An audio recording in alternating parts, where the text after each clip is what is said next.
think it's time to do some patch 6.55 goodness. Get out of group pose and also bring the music back. Alright.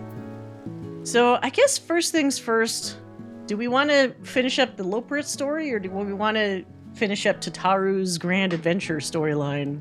So remember with Tataru, with each couple of patches, we would get a little advanced story where, like, we're helping her with her whole business, or like import-export kind of business, like interacting with people that are making stuff across the world, and then at the same time we're secretly picking up these like valuable items that we're using to repair and spruce up this bracelet for her, I believe.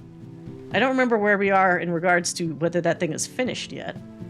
But I mean, obviously, if this is the end of the grand endeavor, then it's going to be finished in this quest line.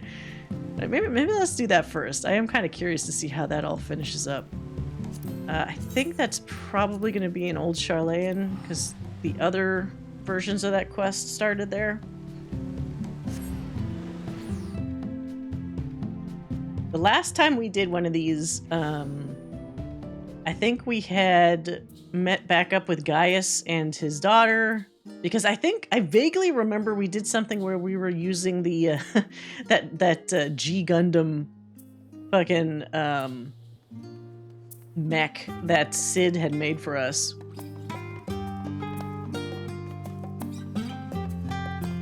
Oh, this one, Megina. All right. I'll record this just in case. Alright, Megina. Treasured bonds. Megina seems eager to share something with you.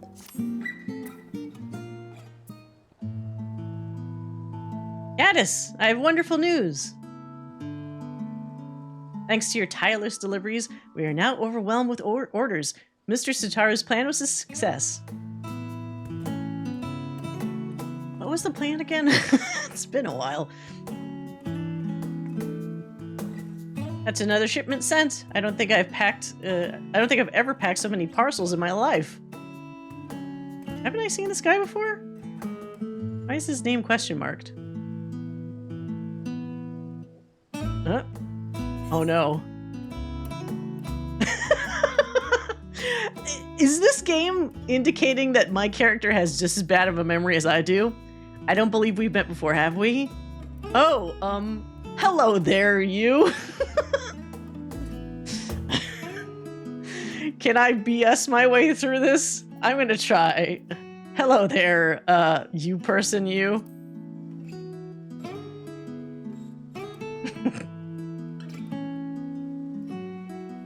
Oh, Hasdad. It's adapting to me specifically. What an incredible memory you must have to remember one such as I. But I don't think we were ever properly introduced. My name is Hasdad. I was among those who traveled here from Palakistan by way of Garlemald during the final days. Oh, that guy. I do remember that guy. Right. You and your comrades ensured our safe arrival. I guess he didn't tell us his name back then. I've been working at Taru's boutique with Megina and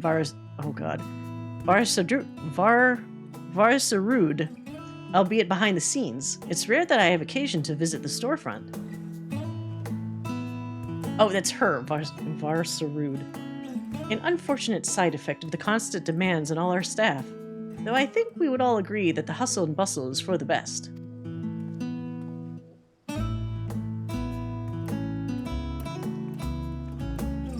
Hustle and bustle, huh? But don't you wonder what we'll do once the samples have served their purpose? Our equipment is crafted to last, which is wonderful, of course, but also means that our customers are not like to require replacements for some time. Therefore, if we're not constantly receiving new customers, our good fortune will eventually sour, no? Oh, this is like fucking capitalism, right? This reminds me of how, in real life, there's, what's that term? Planned obsolescence. It's like people purposely make shit that will eventually break down, ensuring That you have to make repeat visits to them to buy either more of the same thing or repairs to the thing.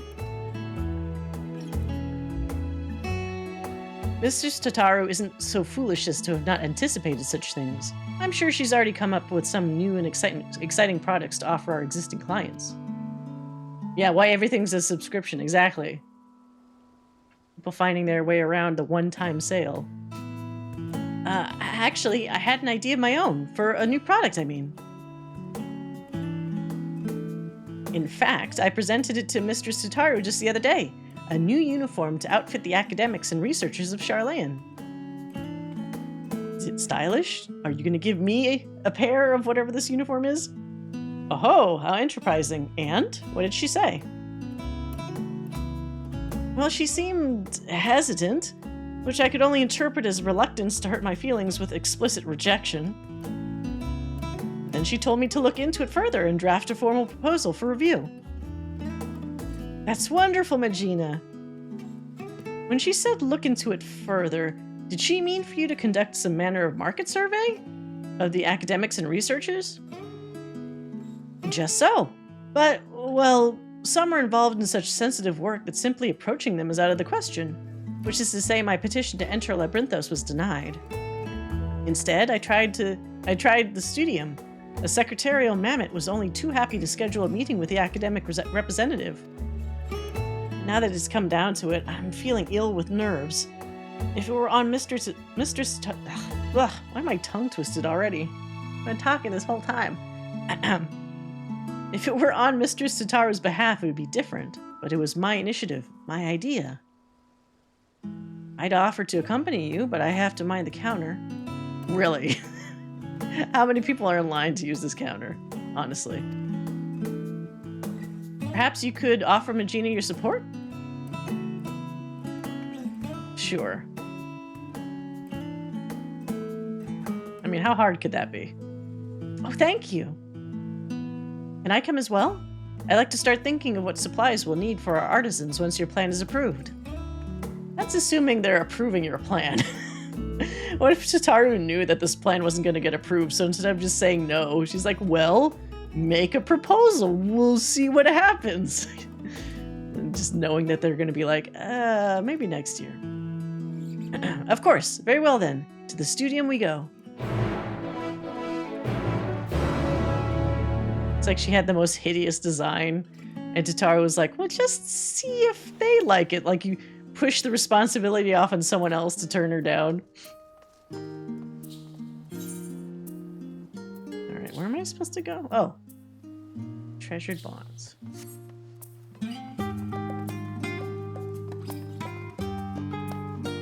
I find that funny because at the various points within each expansion, Tataru has made us clothing. And in my opinion, they're not all winners all the time. But then I guess my character is too polite to be like, this sucks, do I have to wear it?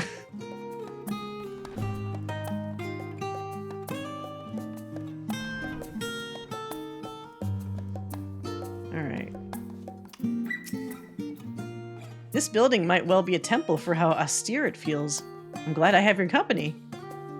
I was told a Kialia Po would be meeting us here. I'm sure they'll be along shortly. Oh, that's the crafting Makote, isn't it? Yep. Oh my god, she's so bright clothes. Hello, representatives from Taru's boutique, I presume. Pleased to make your acquaintance. My name is Magina, and I am ever so obliged to you for making the time to speak with us. Kialiapo at your service, and there's no need to stand on ceremony, I assure you. Most of our academics are far more concerned with their research than pleasantries, admittedly to their detriment at times. Anyway, how may I help you this evening? She has a tiny Shiba Inu as an earring, this cat girl. I can see it. Oh, you can't see it from this angle, but when you see the back of her head. A uniform for our academics and researchers, you say? I myself am ill-equipped to offer an authoritative opinion on the matter, so permit me to arrange some meetings with faculty representatives. Yeah, a cat with dog as jewelry.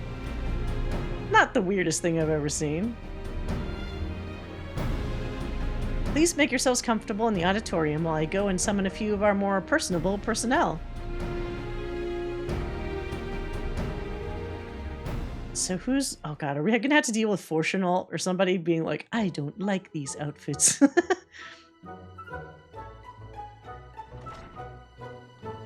Who is it? Oh, it's a little Lalafell. Oh my god, an old-looking Lalafell. Don't see a lot of those.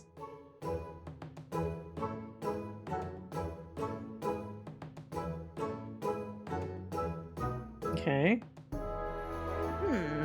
Well, in the Faculty of Archaeology, we spend much of our time traipsing about ancient ruins, which often ends up ruining our clothes, if you'll pardon the pun. An outfit durable enough to handle extended use would be welcome, but it would need to be lightweight and breathable as well. Equatorial deserts can be most taxing, but then again, you'd be surprised just how many relics are hidden at the bottom of lakes, and northern waters can get quite chilly. As it stands, my colleagues and I throw on any old thing for our fieldwork. Whatever we may have on hand that is suitable for the conditions, with the understanding it may need to be disposed of afterwards. Funding for research equipment and the like is precious enough as it is, and we can't afford to have dozens of bespoke garments for every situation. Which is probably not what you were hoping to hear, I realize. No, thank you for your candor. It's true, new kit can be rather expensive. We must ensure our prices stay affordable. Oh, a lime green hairdo. The ideal outfit for... Why am I giving him a surfer voice immediately? The ideal outfit for astronomers? How in the world am I to answer that? I know less than nothing about fashion. Yeah, clearly.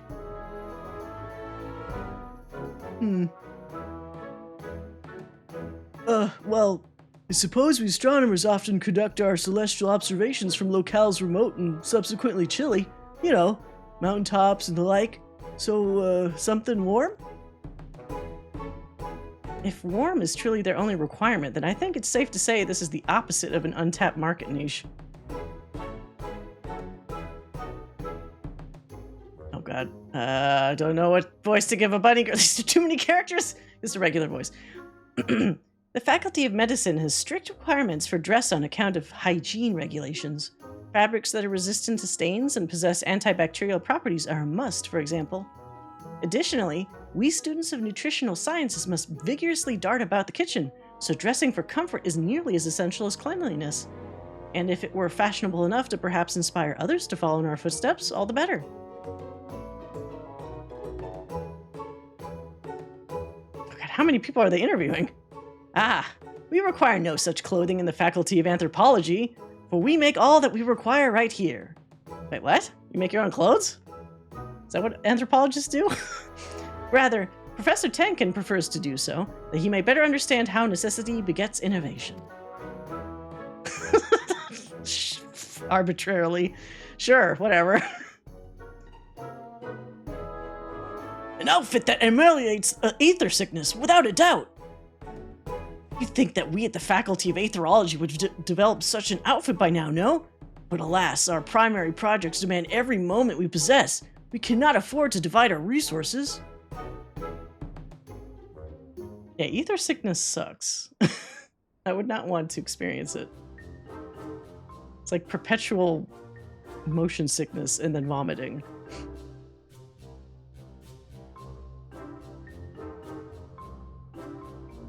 Alright, so they had so many different opinions on clothes. I don't... Maybe you need to just make different clothes for different departments. Well, how did it go? I don't know, to be honest. Everyone has such different preferences that I'm not sure if it's even possible to satisfy them all. Wait, now you can see the Shiba dog. Look, it's a little like leaf and then a little doggy on its like hind legs. That's cute. A fair concern. The studio's faculties are filled with opinionated individuals, each with their own peculiarities. Additionally, our academics spend much of their time engaged in fieldwork as opposed to seminars, which further complicates stipulations of dress. It is cute. I wouldn't mind having one. In other words, we have our work cut out for us. Academics sound just as unique as adventurers.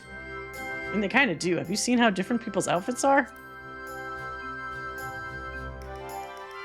I mean, look at what I'm wearing. Indeed. It was naive to assume that one type of uniform could account for the needs of all academics. We had best return to the boutique. Thank you for your assistance, Mrs. Aliapo.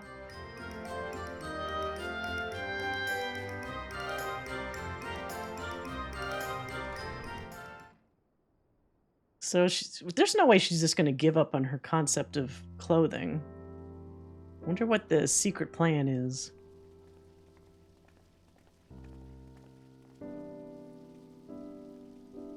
And I truly thought I had a good idea. No doubt Mistress Tataru knew its folly, but had me research it regardless, so that I might reach the conclusion on my own. Yeah, that's pretty much what I was assuming.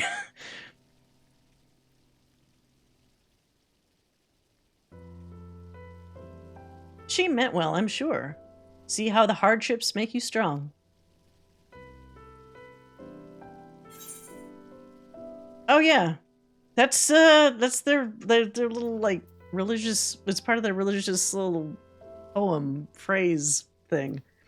I believe I've heard that expression before, but where? That's important phrases to you guys from Thavnair.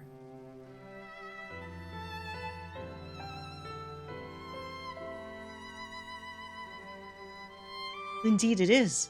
It comes from the teachings bestowed upon us by the old gods. Many Hanish held fast to those words in their wisdom during the final days, so as not to give in to despair.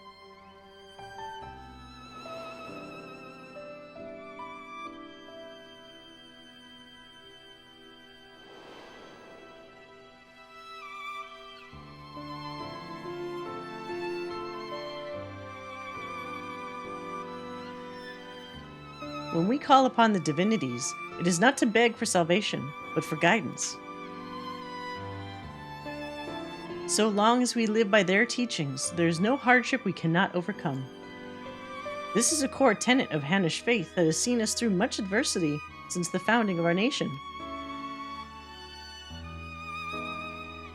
As you say, Hassad, yet until you did, it did not occur to me to consider how they might apply to my personal struggle.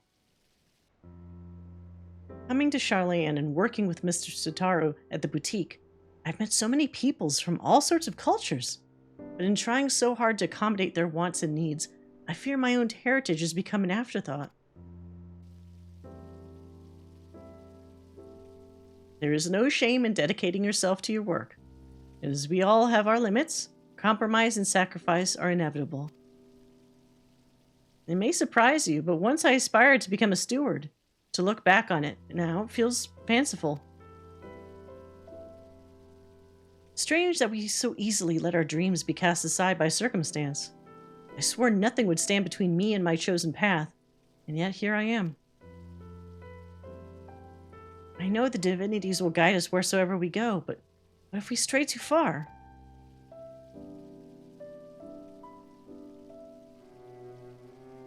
Would I be a fool to suggest that perhaps we should return to Thavnair? Take what you learn and go back there? Oh, hey, Tingle.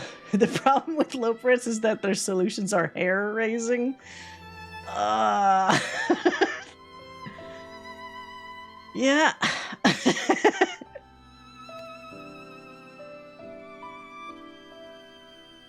Boo. But Mr. Tataru has done so much for us, we cannot simply leave the boutique on a moment's notice. Maybe not, but what of our family and friends? It is one thing for us to send money and well wishes, but I wonder if we could not do more if you were there, helping to rebuild. We haven't been back to the village since the final days, and if we're already forgetting our old lives, I don't know.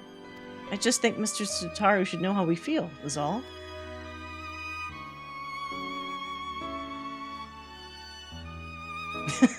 What else is already taken? I am who I am. Like Popeye's old phrase. Or wait, did Popeye say... I know he says that in the movie with Robin Williams, but did he ever actually say that in the cartoons? Bar Sarud said that Mr. Tataru should be stopping by soon. When I asked how she felt about returning to Thavnair, she said she'd need time to consider.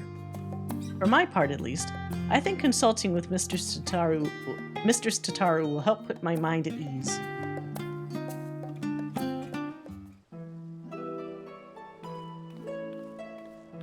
Jesus, racking up the big bucks. My, what a busy counter we have tonight. Hastad, it's good to see you out from behind your usual shipping crates. Yes, I thought I'd come and help Magina with her research. We just returned from interviewing academics at the studium. About that, Mistress Tataru. Oh, right, the song, I Am What I Am. What a weird movie that was. Suffice it to say, their requirements were all radically different. I know I said a uniform for researchers and academics, but I'm afraid I may have deeply underestimated the feasibility of such a project.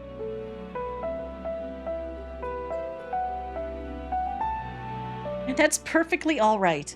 The important thing is to learn from what you discover, so that you can retain and apply that knowledge as you continue on your entrepreneurial journey. The right idea for a new product will find us when it's ready. In the meantime, I have more samples in need of delivery, and seeing as Gaddis is very conveniently standing within my line of sight...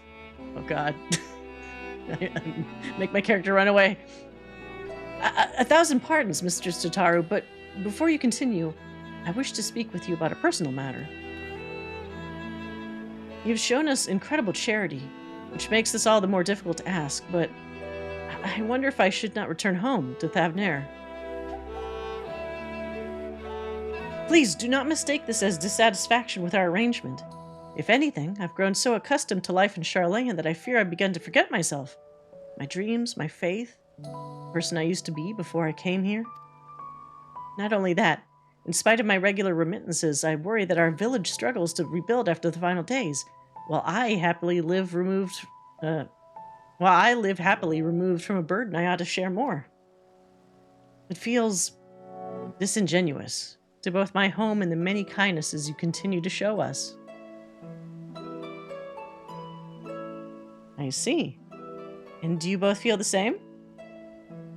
I've been so devoted to my work that I hadn't given much thought to returning until Hastad mentioned it, but to claim that I'm not worried about the village would be a lie. While I am of a similar mind to Magina, I must nevertheless remain here. Among other reasons, there's a project I'm resolved to complete. Oh, the bracelet? She's looking at me knowingly. Where did you put it?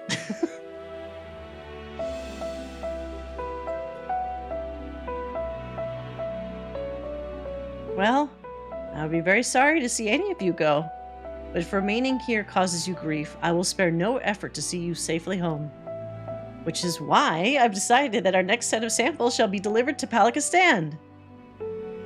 Ah, 2 birds with 1 stone.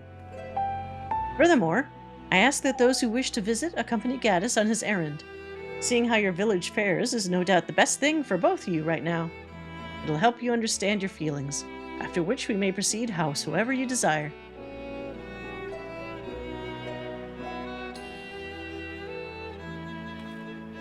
And should your colleagues require it, I'm sure you can be relied upon to dispense the perfect advice. Me? I guess I have been a craftsman once or twice. Magina, Hastad, give everyone my regards.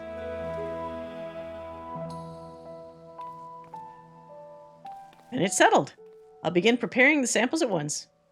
Allow me to assist.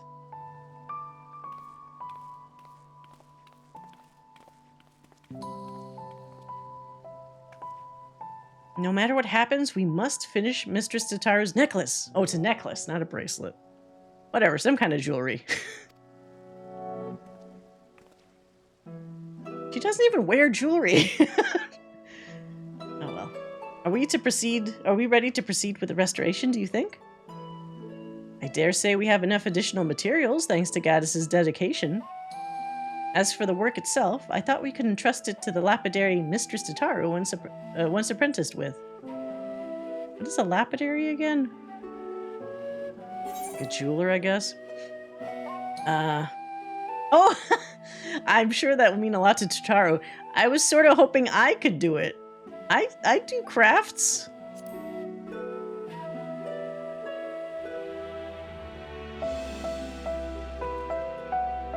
Ever so eager to contribute. Fear not, I have an especially important job for you later if you'll pardon the mystery now. Person who cuts, polishes, or engraves gems. Oh, very specific. Let's leave the necklace in Varsuda's capable hands and join Hestad in Scholar's Harbor.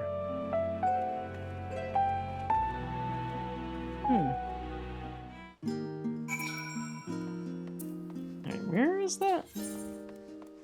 Oh, okay. Oh, it's near Yoshi P. The bard.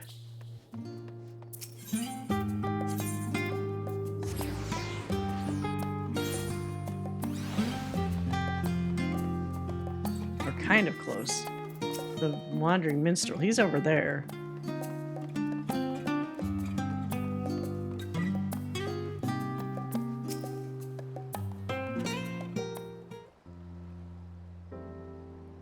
I remember when we first set foot upon these docks. After a long, exhausting journey through frozen wastes, after surviving those horrid beasts, Mistress Tataru was a warm beacon of light. Working at the boutique has helped us to rebuild our lives, but I'll never forget that feeling of powerlessness. Should I have stayed in Palika's stand and tried to defend my people? Was I a coward to flee? Is it a betrayal to my home and to myself to remain here? I can't stop thinking in circles. Anyway, I'm glad for this opportunity to better understand where my heart truly lies. All will be well, I'm sure, but we must be off lest we miss our connecting flight. Flight? Am I taking a boat? Is there an airship dock over here? Wait, that's... Lady, that's a ship.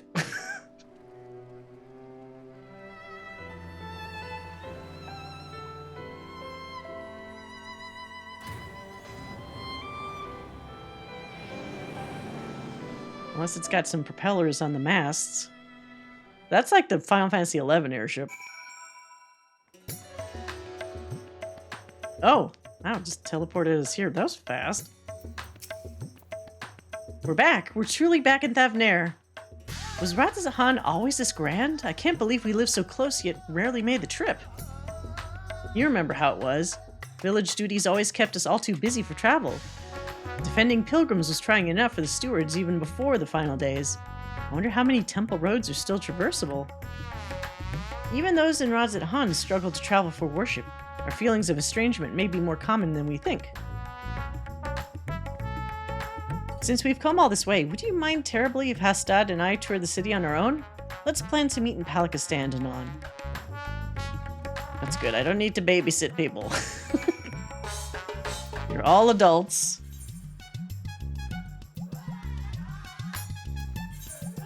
And I can use aetherites. I can do the easy teleportation.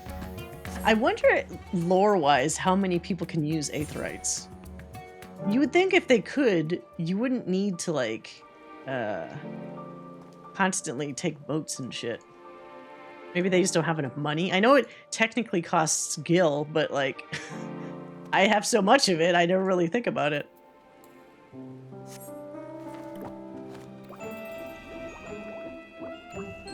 Alright.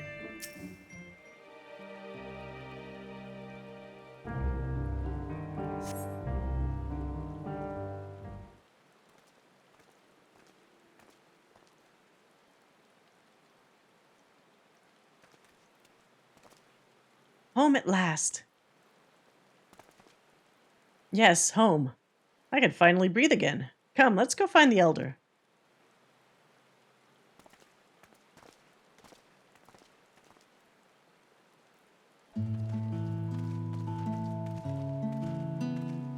Elder... Oh, Yerovet? Elder Yerovet. Hastad, Magina, how wonderful it is to see you. I've been so worried. Tell me, how's life in Charlian? Are you being treated well? Do you guys not, like, send letters back home? You just up and leave and, like, people just wonder what the hell happened to you? Oh yes, Elder, our employer, Mr. Tataru, is the kindest of businesswomen. In fact, she arranged for us to accompany Gaddis on his errand here, so we might enjoy some time at home. That is very good of her, indeed. I am relieved to hear you are being looked after. You are ever a guardian to our people. Thank you for seeing these children safely home. Now then, what is this errand you speak of?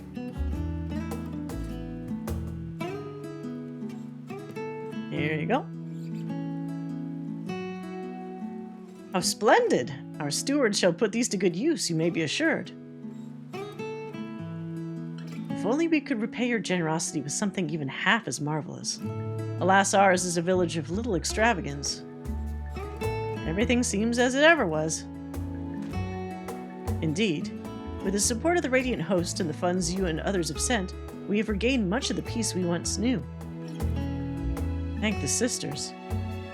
Still, there was something I wish to speak about with you, Father. Or Elder, not Father. My brain was filling in the gaps. That guy looks a little too old to just be a father.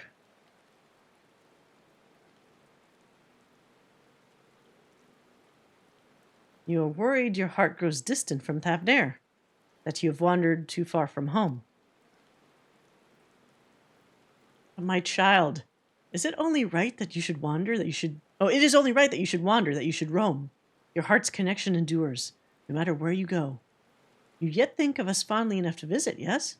And send us what gil you could spare, do you not? Gestures, perhaps, but not true commitment. Should I not be there, or should I not be here, with all of you, working to restore our village? There's no restoring our village, Hestad. Without those we lost, Palakistan will never be what it was. We must instead do all we can to become a new village, with a new future ahead of us, although the particulars of our path are not yet clear to me. How so? Yeah, that's depressing, isn't it?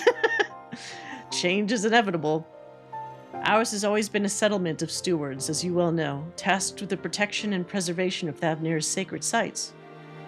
We have seen our roads shaken and temples defiled by beasts. The material is not always within our ability to protect. What is everlasting is our faith, the bonds between our people and the divine. Through the old teachings, we remind ourselves of life's meaning. Yet if we wish to ensure our traditions endure for generations to come, should we not strive to do more than maintain our temples until pilgrims deign to visit? But I do not wish to tire you with an old man's musings. Surely there's other ways of ensuring our people remain connected to their heritage and faith? All we need is the right idea, something new our village could offer. Well, my words seem to have inspired you, and with the worldly insights you've gained, I'm sure any future you envision for Palakistan will be nothing short of remarkable. There's no need to rush. Take some time to speak with the others and make yourselves at home. Stay here long enough so that you'll look like me eventually.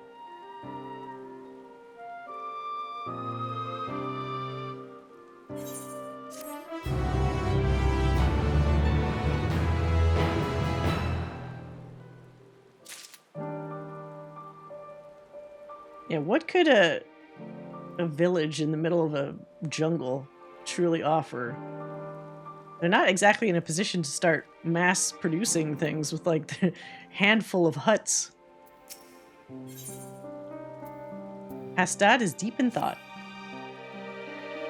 How foolish I was to think the answer would be so simple.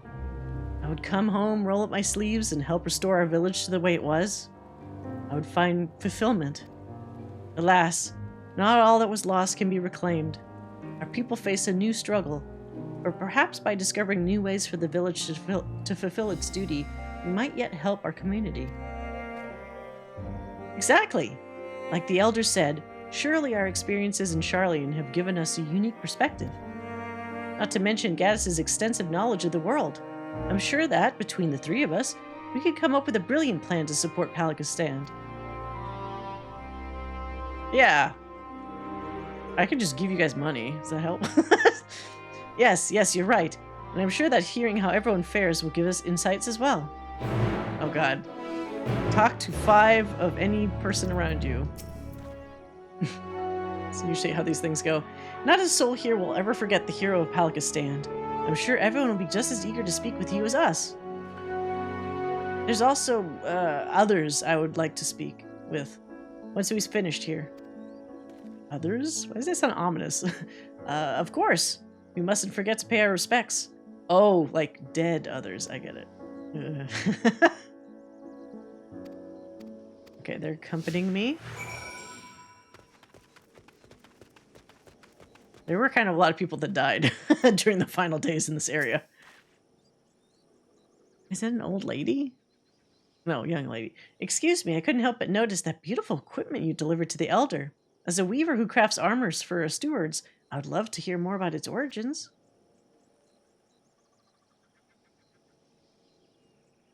Created in cooperation with guilds from across the world? I must have a closer look. The final days exposed the limitations of my skills. Traditional Thavnarian techniques alone did not suffice. I'm eager to hone my craft by studying the work of foreign artisans. Although in my weaker moments, I often wonder if purchasing armor for our stewards would be the superior solution. Alas, that would require a surplus of coin as well as available product. As a village sustained by donations and remittances, we'd be hard-pressed to afford anything so expensive, even if such suppliers were to venture this deep into the jungle.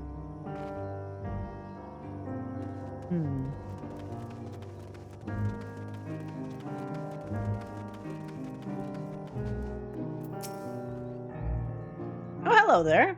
Staying for a while or just passing through? Just passing through. Our recovery's been slow but steady, though I'm concerned for those who still struggle with wounds our hearts or healers cannot cure. The final days may have passed, but grief and trauma are no... Everybody needs therapists. There's no fucking fantasy therapist in this game. It's like they physically healed everybody, but people have like PTSD from being surrounded by their friends turning into soulless monsters. I mean, it's understandable that that would happen. You need some therapy.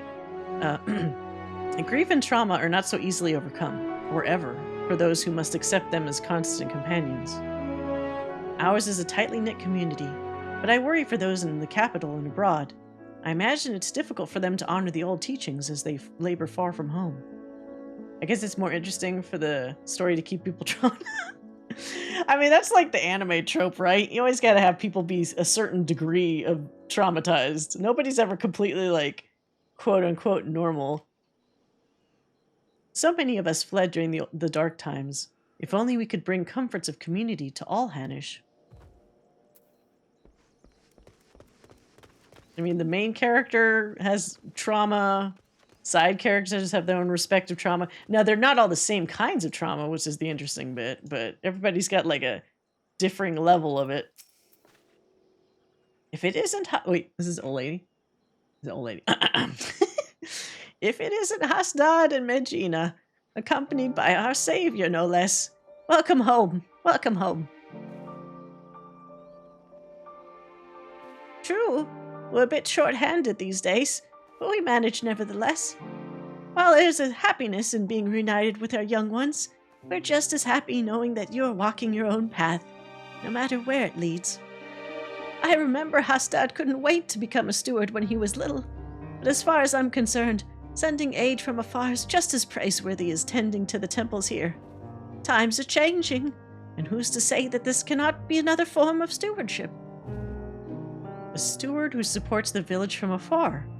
I never even considered the possibility. Seeing everyone so eager to help one another makes me more determined than ever to contribute. But before anything else, shall we go? Yes, it'll be good to visit. To Perdusa, then. Oh, they're gonna see the couple that died protecting their baby, aren't they? Could we ask you to accompany us? The temple roads are perilous, and your presence would be a great comfort.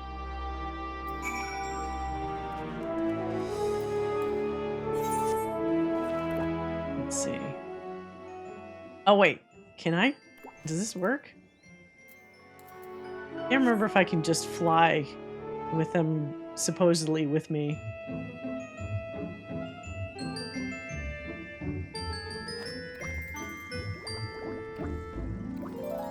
I feel like, not that I want it to necessarily change, but lots of unimportant characters die pretty easily in the story. But significantly, with the exception of a couple particular characters, we haven't had a lot of deaths from more notable figures. And again, it's not that I want it to happen, but it does hit a point where it's like everybody just seems to have like fucking 9 lives. Like Yushtola, for example, literally, because she's a cat. It's like you're never feeling any danger for their lives. Like they'll make it out, they'll be fine. Like you just kind of take it for granted. And of course, Endwalker was like, you know, the dark times and everything was super doom and gloom. So that would have been the time to have somebody like eat it if they really were going to die. But then they didn't. So I'd be very surprised if somebody actually died during Dawn Trail, because Dawn Trail is like the vacation arc, like the filler, not filler arc. I shouldn't say that because that always has a negative connotation, but like the beach party kind of arc in like an anime. So to have somebody kick the bucket then seems like really awkward. If they were going to kick somebody, you know, into a coffin, they probably should have done so in Endwalker. I feel like they almost kind of missed their chance to do something really dramatic like that. And then in Ultima Thule, they did the big fake out where like each one of the scions like sacrificed themselves temporarily, a la like Sailor Moon style, to like keep pushing everybody along. But once you realize that everybody keeps doing that, it loses that impact, because you're like, well, they're not going to kill off every one of the scions, so that means all of them survive. You can't have like Thancred, who was the first person to sacrifice himself, be like permanently dead, but the other one's not, because it's like tonally that doesn't make sense at that point. Oh well, I'm sure there was a part in there where they could have sacrificed like a character, but they didn't for whatever reason. Not that I'm like out for blood, but you know, just a little something, just to keep you on your toes. It's been a while. It's been a while. Okay, yes, but we made it. I'm home, mother, father. Oh, so it's not just the couple that lost, that died, that had a baby. It's like a bunch of other people too, I guess.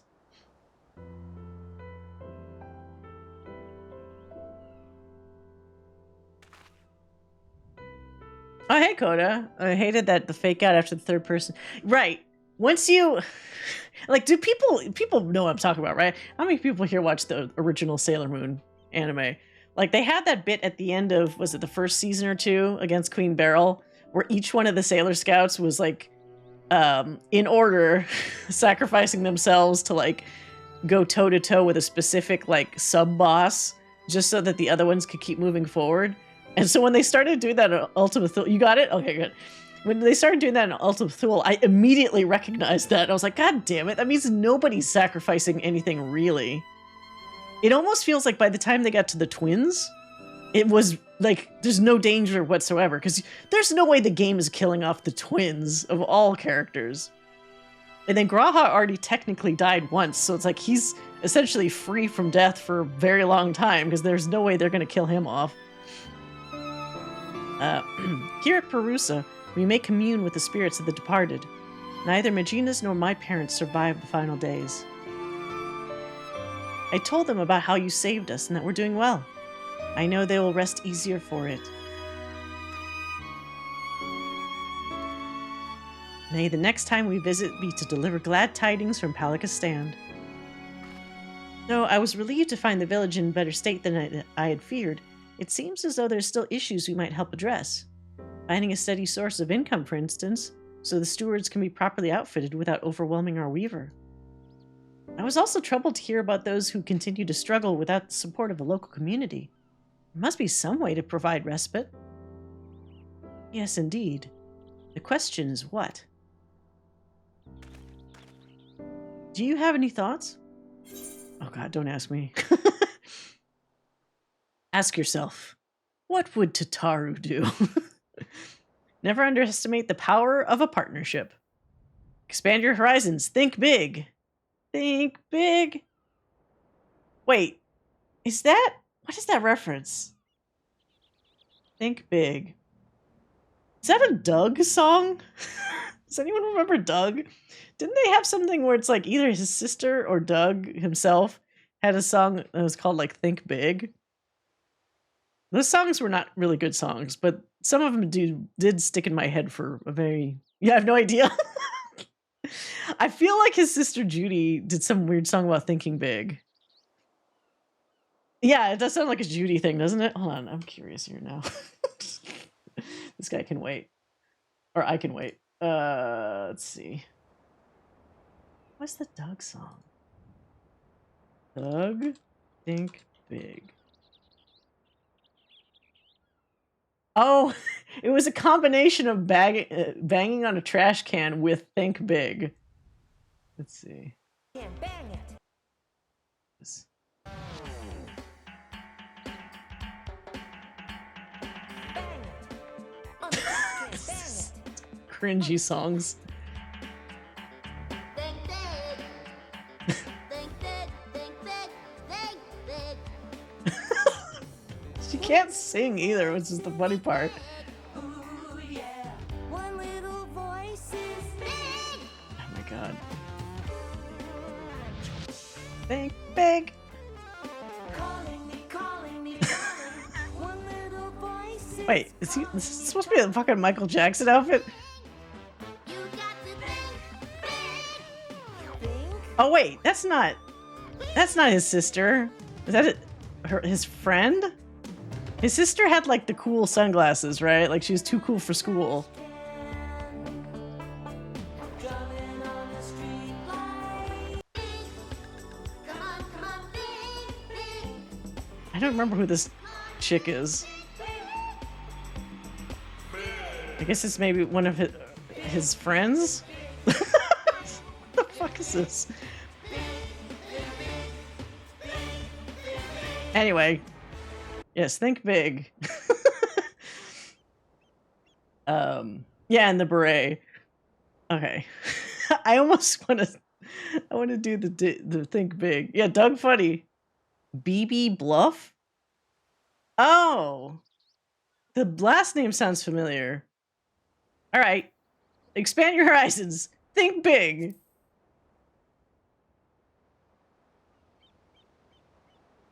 Think outside the village, you mean? I suppose that would mean foreign involvement of some kind. Oh, what about a partnership between Palakistan and Charlian? Or more specifically, the boutique? Think you're onto something. If the boutique sold wares the village produced, for instance, our people would have a reliable revenue stream. Yet why didn't you guys... That seems like a pretty normal thing to think about. Why didn't you guys set that up earlier? The silver Skeeter from the planet Raspberry. Oh, Skeeter was like... It's funny because I forgot the name of the dude. The guy that voiced Skeeter also basically did all the music because all the music in Doug was just like... Burp, burp, burp, burp. It was like just mouth noises. But what can Palakistan offer and to whom? How about amulets and talismans? Or images of the deities? Who's gonna need that outside of Thavnir? Oh god. Oh, whatever. People like collecting stuff, I guess. Something simple, created with love for our homeland and our faith, so no one forgets or feels forgotten. I like that. Our temples were created in remembrance of our ancestors and divine teachings, but reminders needn't only take the form of great works. A small keepsake may be just what our scattered brethren need to reassure themselves that they are still members of the community. Fred Newman. Yeah, that's right. I wonder whatever happened to that guy. He was pretty good at the little, like, mouth noise stuff, similar to Bobby McFerrin. God, I haven't thought about that dude in forever. This could be the answer we're looking for. I can't wait to tell Mistress Tataru.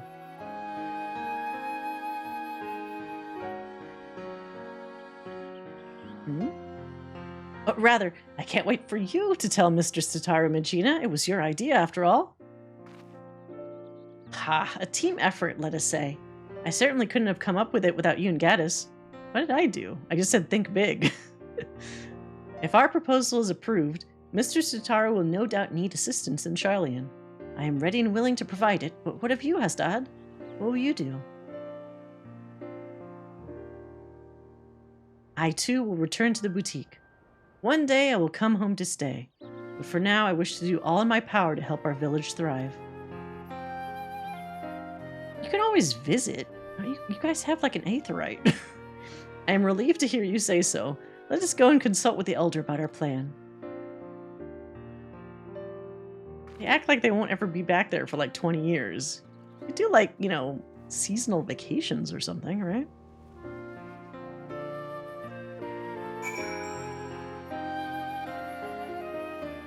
One of my favorite albums is unironically the Yo-Yo Ma Bobby McFerrin album. That's a good one.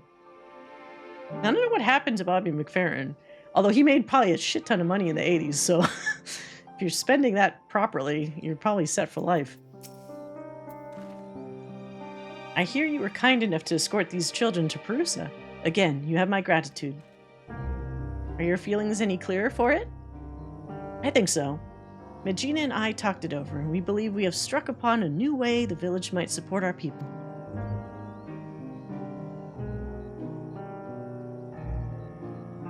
Tangible mementos of our faith. An interesting proposition. Many here would be glad to create such reminders. I expect those unable to perform strenuous labor would be especially grateful for an opportunity to contribute to the prosperity of our village, to say nothing of the options these additional funds would provide. But most importantly, we would be able to help those who have chosen to live apart from us feel that much more connected to their community and their faith. I'm proud of you both for discovering such an innovative way to do so. It would likely mean Hastad and I will stay in Charlane for the foreseeable future. Then, take with you the knowledge that no matter where your journey takes you, our hearts will always be as one. May the sisters guide you. We'll come back again, I promise. In the meantime, we shall see our plan to fruition, but we'll send word once we've determined the particulars. Right, then. Charlian awaits.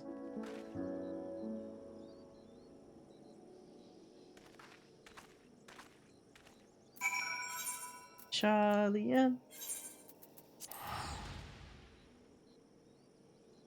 He spent 6 years on his first album, the first 2 years which he didn't listen to other artists. Oh, maybe he was afraid on some subconscious level he would, like, pull from other people.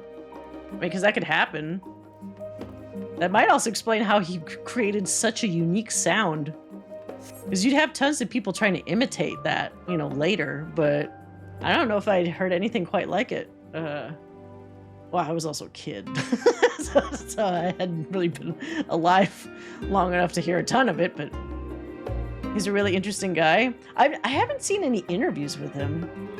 What does he do nowadays? He's just kind of retiring musician kind of thing? He must do some stuff like somewhere, maybe like one-offs that I just haven't heard or something.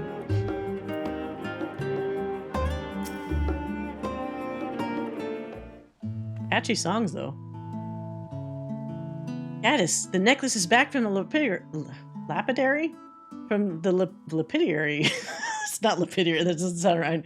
It must be lapidary. He had nothing but fond memories of Mistress Tataru and was eager to pour his...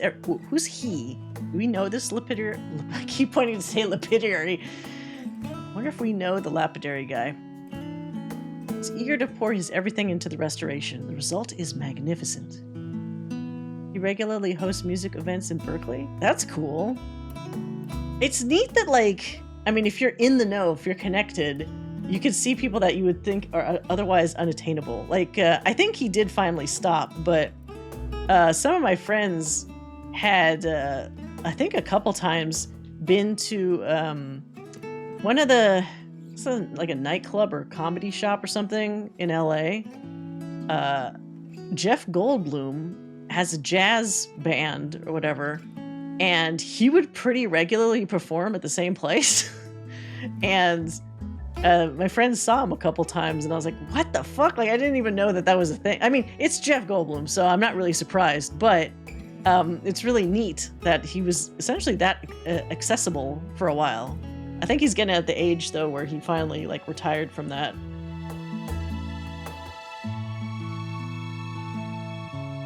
The original sapphire, accented with black pearl from the ruby sea and rose shell of Werlet, united by a length of Mahachi leather, a singular necklace symbolizing Mistress Tataru's past and present.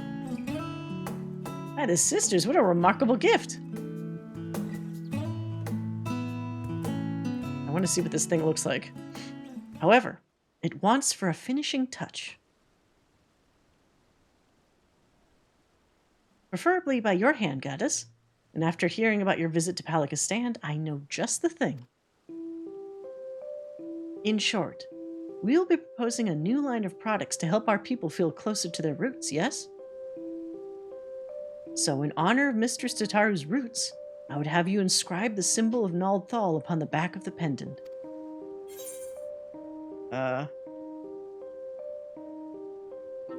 Is that... I guess that's just because Nald Thal is like the deity of mercantilism and like craftsmanship and money. I'll do my best. No, I wanted to do it first, so I wouldn't be faulty about it. I think I'd be pretty clear on my task. It'd be my honor.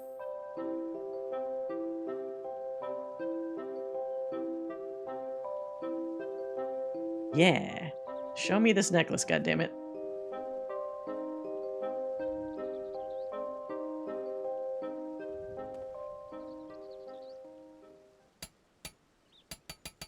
I am a goldsmith. I should be able to do this. With painstaking effort and unwavering focus, you engrave the symbol of the traders onto Tataru's necklace. Any who behold it will surely know, beyond a shadow of a doubt, that this final flourish was the product of your heroic hand. I'm sure she'll adore it. Our work is officially done.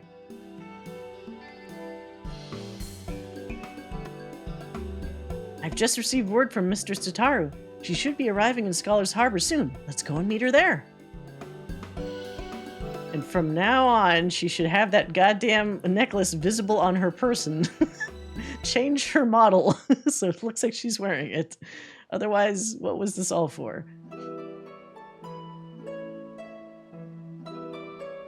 Otherwise, it feels like it's one of those things where somebody gets someone a gift and they're like, oh, thanks.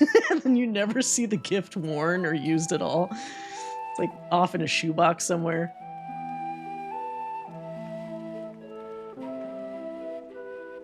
I wasn't expecting a personal escort from the docks, though I dare say I've grown accustomed to it. Or I could grow accustomed to it. How was your time in Palikistan? Did you find it worthwhile?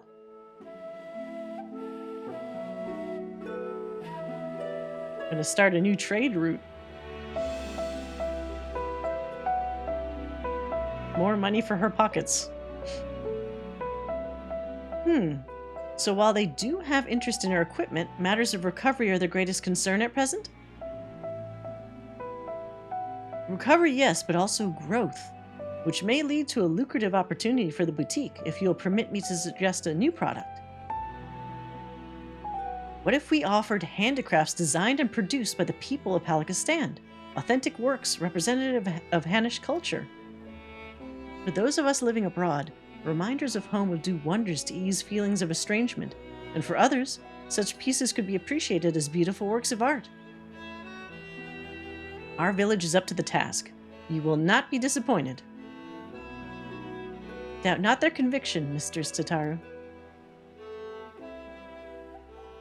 It's like, no. A product that embodies Thavnira's spiritual beauty to be shared with the whole world?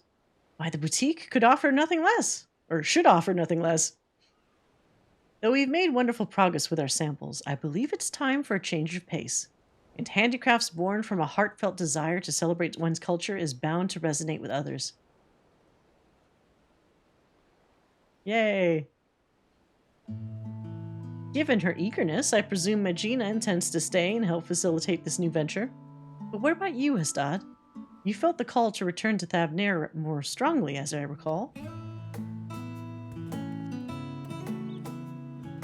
Yes, well, after talking with everyone at home, I realized that living apart from them does not mean I must forsake my childhood dreams of service. I believe I can best serve my people by staying in Charlian and continuing to work at the boutique. If you'll have me. With pleasure, Hastad.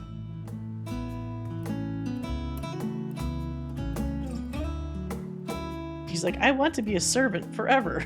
That's my dream. Servitude. Mistress Tataru, if it would not be untoward, I would like to present you with a small token of our appreciation for everything you've done for us. Let's see it. Show me the goddamn thing. Don't just do the handover where I can't see it. Not untoward at all. Rest assured that I graciously accept all offerings of praise and adoration, especially ones as fine as this. Oh, I can kind of see it. But how queer! This sapphire looks remarkably like the one my... Is that the Assassin's Creed symbol? God, is this my mother's sapphire? Hers, so now rightfully yours. I hope we haven't overstepped our bounds. Look, I put... This is like a child. Look, I put the symbol of Nalthal on the back. I did that. This one's too eager. I feel like if we say the middle one, she'll be like, no, of course, I'm just so overcome with happiness or something. I do. Let's be derpy and say, I helped.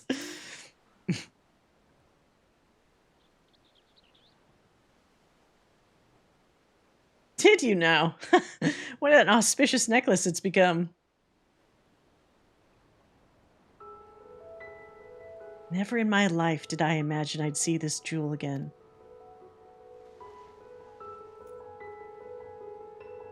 It was a part of a family heirloom. When my mother was married, she received it from her mother. How her eyes sparkled when she spoke of one day giving it to me, I'll never forget. But when father's business failed, we lost everything. That was the last I saw of it. Though your heirloom did not survive in its entirety, Master Pippin managed to recover the sapphire. From there, we collected parts from clients during sample deliveries and commissioned the necklace you now hold. Now that I think of it, Gaddis often did receive mysterious gifts on those visits. So that's what that was about.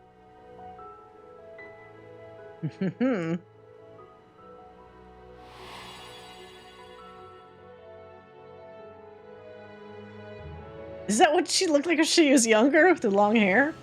Time after time, I am reminded that a fortune in coin promises only a fraction of what a wealth of friendship provides. When my family lost its last gil, I became a lapidary's apprentice, and that's how I met a certain miner named Minfilia. Oh yeah, she was a miner. That's interesting. I totally forgot about that little aspect of her. We hit it off instantly, chatting every time she brought in gems for appraisal. And then one day, she came not with her usual haul, but with an invitation to join the Path of the 12. The rest, as they say, is history. One serendipitous meeting that led to so many others, that led to so many incredible adventures.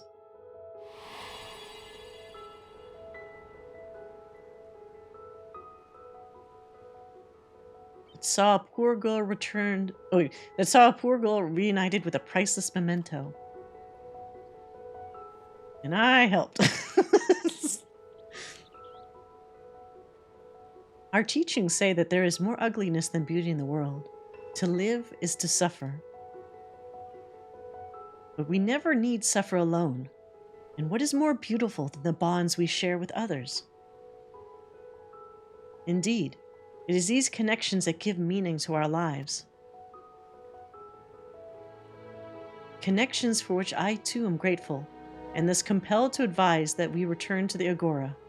The counter remains unmanned. We mustn't neglect our clients.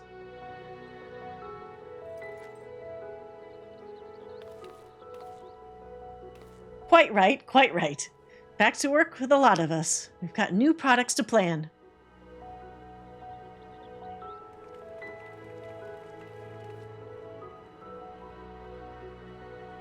You better wear that goddamn necklace. Better see it on your person 24/7.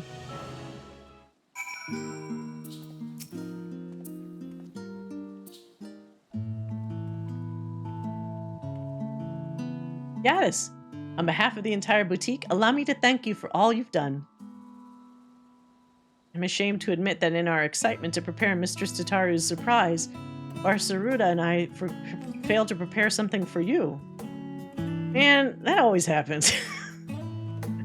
Never anything for the hero. It's fine. And that sounds like a cue for Mistress Tataru. Wahahaha.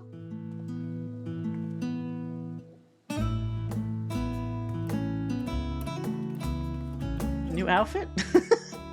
Very soon, Gaddis here will no doubt embark upon another journey to the corners of the world unknown, as he is wont to do. So to wish you well in making new friends, and to remind you of those who will always hold you in their hearts, I have prepared... Bespoke Chocobo Barding! What? Okay, I was not expecting that. Crafted with love by one Tataru Taru. Tataru Chocobo Barding? Pink? Thank you.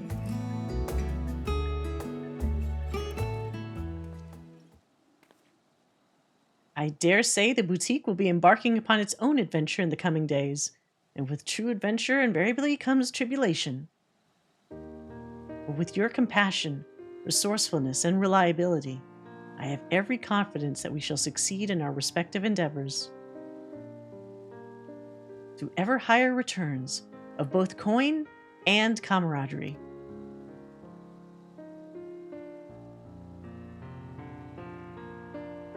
Yeah, make money. Oh, and don't think that just because you're running off to the other side of the world that I don't intend to solicit your future involvement, Gaddis.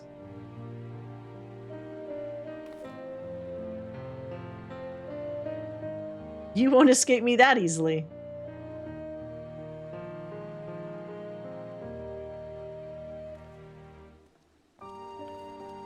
Yay. Alright, what kind of barding is this? Oh. Wayfarer's Barding. A suit of bespoke chocobo armor lovingly handcrafted by Tataru Taru. And a bespoke framer's kit. Oh. Alright. Whee! Oh, that's good. I ran out of slots right in the nick of time. Alright, let's see what this is. Bespoke farmer's kit? Or framer's kit. So what is this for my adventurer's plate? Let's see.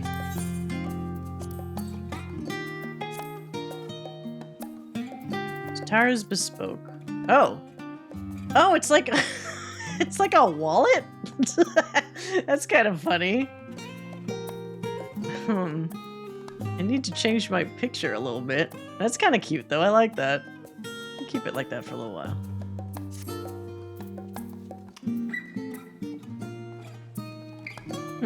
Okay.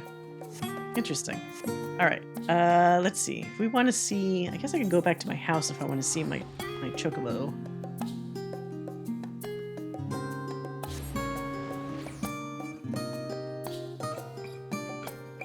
What does this barding look like? Let's see. Chocobo.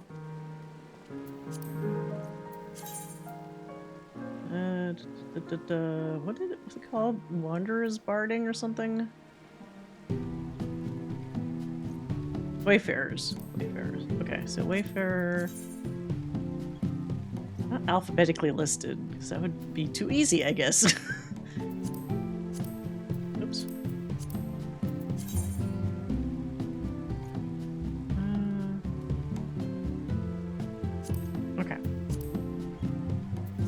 Feast your chocobo. Oh, can I not? Let's call it out the usual way, I guess.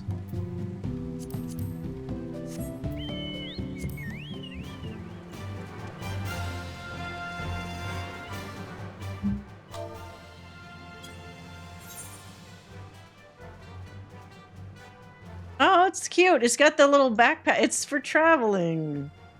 So if I had the backpack on me, and then my chocobo has the little knapsack on him, these little, like, random necklaces and shit. It is cute, though. Oh. Is this an acceptable bird for you, Joe? That is cute. I like it. Yay.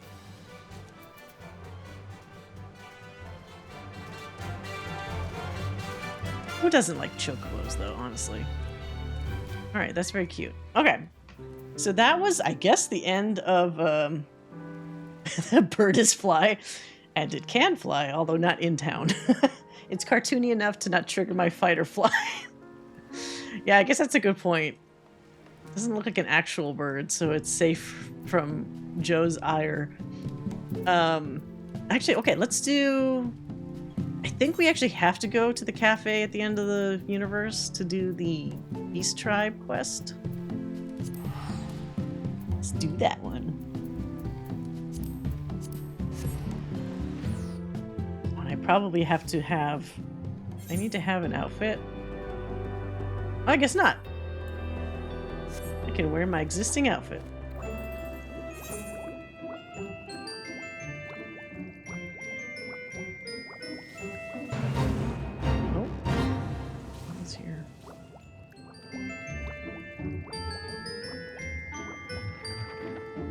Jamming way. Oh my god, I haven't seen these guys in forever. I forgot there's like the big eyeball and like all these other... The bunny-headed robot. Ah, the memories. Feels like it's been forever. Like maybe it's almost been like a whole year, huh? It's been a while. Oh, this song. Okay. Make sure I got my little cute soundboard ready. Dinner and a show. A manager's work is never done, or so Jammingway's muttering would indicate. Here for a status report, Gaddis? I quite understand. I get terribly anxious whenever I have to step away from the cafe. Why, just the other day I returned to find that a Grebeloff had snuck behind the counter to bathe in the soup. Such incidents aside, the last dregs couldn't be more successful. We're bustling with business, and Elysian is thriving. Yet, as the manager of this operation, I would be remiss not to ponder new ways to juice a little more happiness out of this carrot.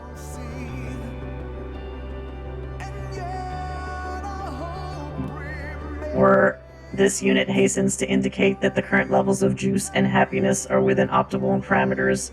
Any attempt to push either beyond capacity may prove disruptive to the present equilibrium.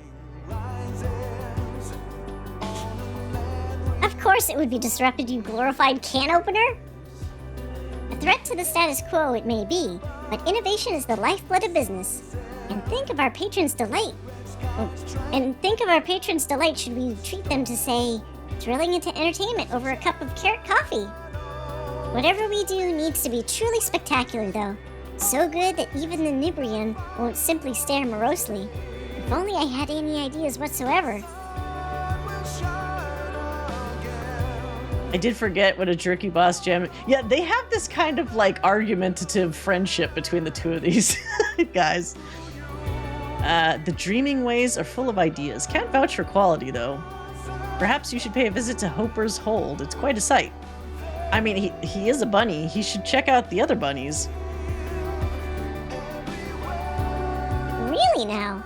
I had heard that they were cooking up something in the hold, but I had no idea the project was such a success. I must see it for myself. Interested in a trip to Bestway's Burrow, Gaddis? I'd appreciate your opinion on any possibilities I turn up.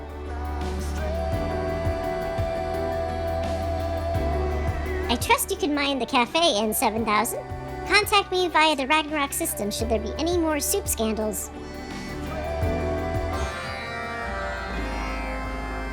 So one of the little Grebulovs was just swimming in soup? That is very unsanitary. Don't eat that soup. Did the voice stuff work that time?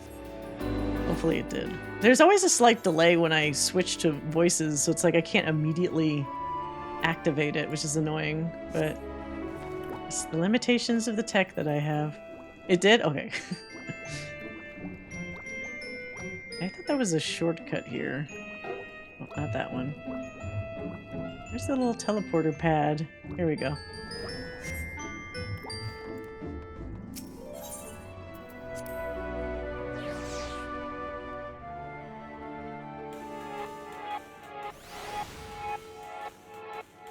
Oh, we're back in the cute land.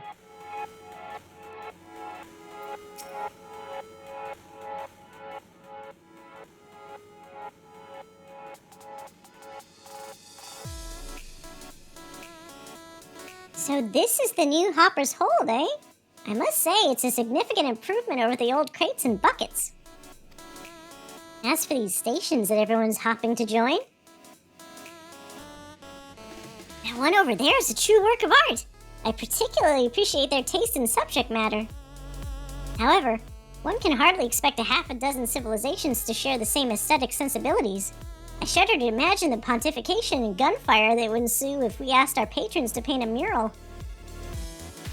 Those machines remind me of N7000, right down to the ears. They would fit in quite well with our current staff. Then again, that would hardly be an innovative addition, would it? We already have more condescending numerical projections than we possibly need. I suppose music is another matter of taste. Those loprits certainly seem to be having fun. Do you think a mournful dragon would enjoy being blasted with laser lights while it sings its ancient melodies? No? Pity. A shop! Perhaps our patrons would enjoy a selection of knickknacks sold alongside our regular menu items. Though, mining those Omicron coins requires a truly exorbitant amount of processing power. And what if it increased circulation led to a drop in omnitoken value? Motherful friend! This station looks familiar. I wonder if Cooking Way has any new recipes to share. There is quite a bit of carrot on the menu already. N7000 would doubtless whir and whinge about the lack of variety. Gasp! Is that a broadcasting station? Oh, I do so love a good transmitter. I wonder what sort of messages they're sending. They're speaking to the people of Aetheris to let them know they're not alone. You're listening to Hope FM. Stay tuned for more Talking and Ways. Wait, the show is called Talking and Ways? All day and all night, moon time. Let's give the bunny the little advertisement. Color me intrigued. Ensuring widespread access to receivers seems like hard work, but well worth the effort indeed. We could adjust the tuning on the Ragnarok's communications facilities to receive this transmission in the last dregs. But it still may not provide the level of crowd-pleasing excitement we're aiming for. While each and every one of these stations is wonderful in its own right, I fear none are quite suitable for our goals. Perhaps Dreaming Way can dream up something special for us?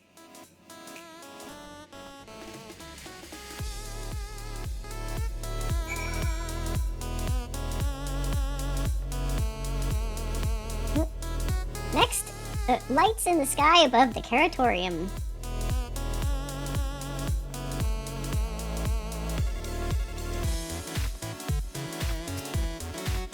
Oh, Gaddis, and is that Jamming Way? It's been so long, I started to think they were avoiding me. You opened a cafe out in Ultima Thule? That's one mother of a dream. And business is booming. Well, I'm honored to be consulted about your upcoming event. Now we only need to work out what that is. Have you spoken with Talking Way yet? They receive letters from listeners across the star. Surely one or two have mentioned exciting happenings in Aetheris. Wait here.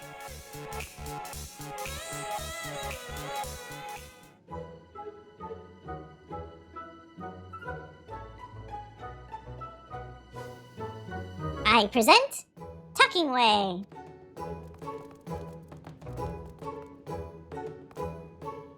It's a pleasure to see you again. I would be happy to assist in your endeavors however I can. Forgive me, but have we met before? Yes. You would remember me as Counseling Way, but I have recently taken the name Talking Way in honor of my new dream. How wonderful! I look forward to working with you, Talking Way. Dreaming Way mentioned that you're in search of rousing entertainment for your patrons, and one possibility hops to mind. I forgot Grinch Bunny chose a name. Yeah, Counseling Way does not exactly roll off the tongue.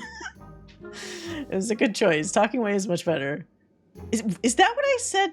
What did I say as my idea for the name before? I can't remember. It's been so long. Maybe it was like Talking Way. Therapy Way. Whatever it was. If our listener mail is any indication, Thavner's hippo cart races have been drawing quite the crowd as of late. Folk come from far and wide to see those hippos hurdle, 'tis said. Hurdling hippos? Why, that does sound exciting. You could set up a race course in the necropolis to give Last Dreg's patrons a prime view of the action. A stirring contest of speed and skill, the likes of which Ultima Thule has never seen before. Surely that'll pique even the Nibrune's interest. Any ideas on how we might approach these hippo racers, Gaddis? Their leader is a friend of yours. You really do know everyone. I hope we can count on you for an introduction.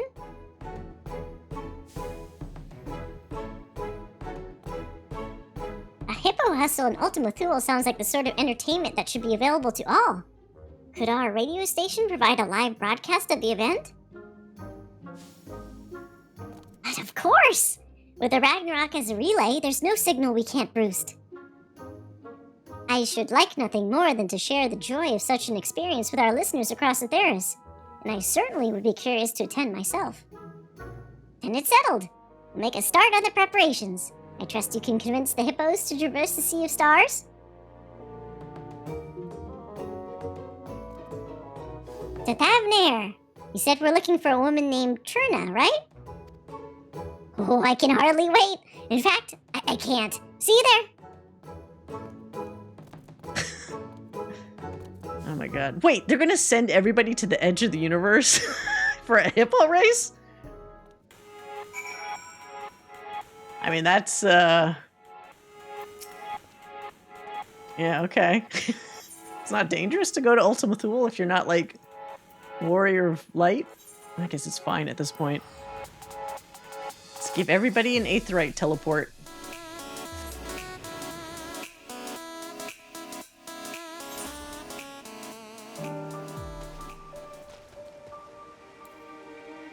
Alright, gotta go say hello to Arcasadoras.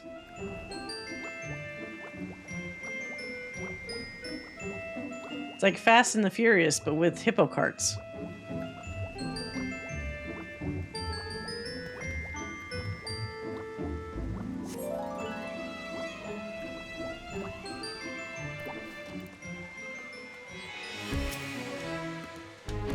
This little one with you? They've been there patting their ears for a while now and staring. Had a lot of staring going on. I'd watch that. Radio. Yeah, I've heard of it. One of my crew lugged a radio contraption all the way here from old Charlian. That could be who sent you the letter about the Hanish Hippo Hustle, come to think of it. Your races are the talk of the star. We'd love to bring that sort of excitement out to Ultima Thule. Though it's a wee bit of a trek from here. Ultima who? Now them I ain't heard God, this person has like a weird slang. Now them I ain't never heard of. They live across the sea somewhere, I take it? As buoyant as our hippos are, we can't send them out into the wild world on their own. You'd need a call on me to race them safely. And I have too much work here at home to abandon my post. I can't thank you enough for taking an interest in our operation, though. Oh. It's truly a shame, but I would hate to make the Hippo Riders disappoint their own customers in the name of entertaining ours. What to do? Dreaming Way and Talking Way were excited for this plan too. We mustn't give up just yet. I'm calling a strategy meeting. To be held... Well, that post over there looks like as good a place as any.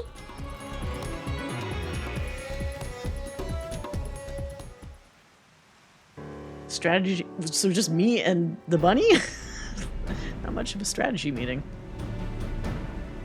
I understand Trina's passion for work. I feel the same about my own.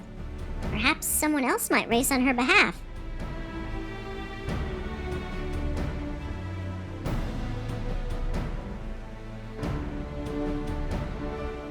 No, Trina race. Wait, what? Is this Trina saying this? Oh, it's the other guy. Ahem. I heard your conversation, Akala. I want to race Trina, and I know Trina wants to race. Akala, you're the one Trina mentioned, aren't you?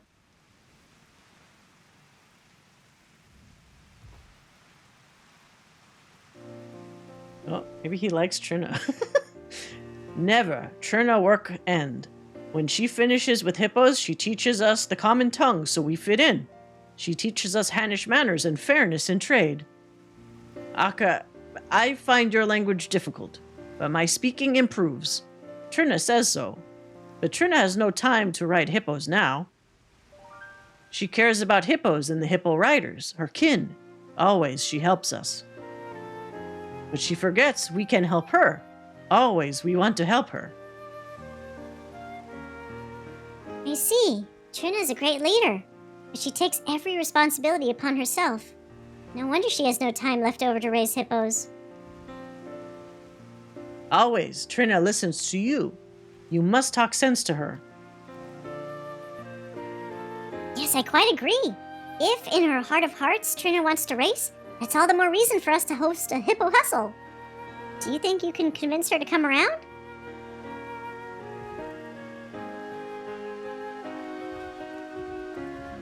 I mean, I guess the Warrior of Light is incredibly persuasive.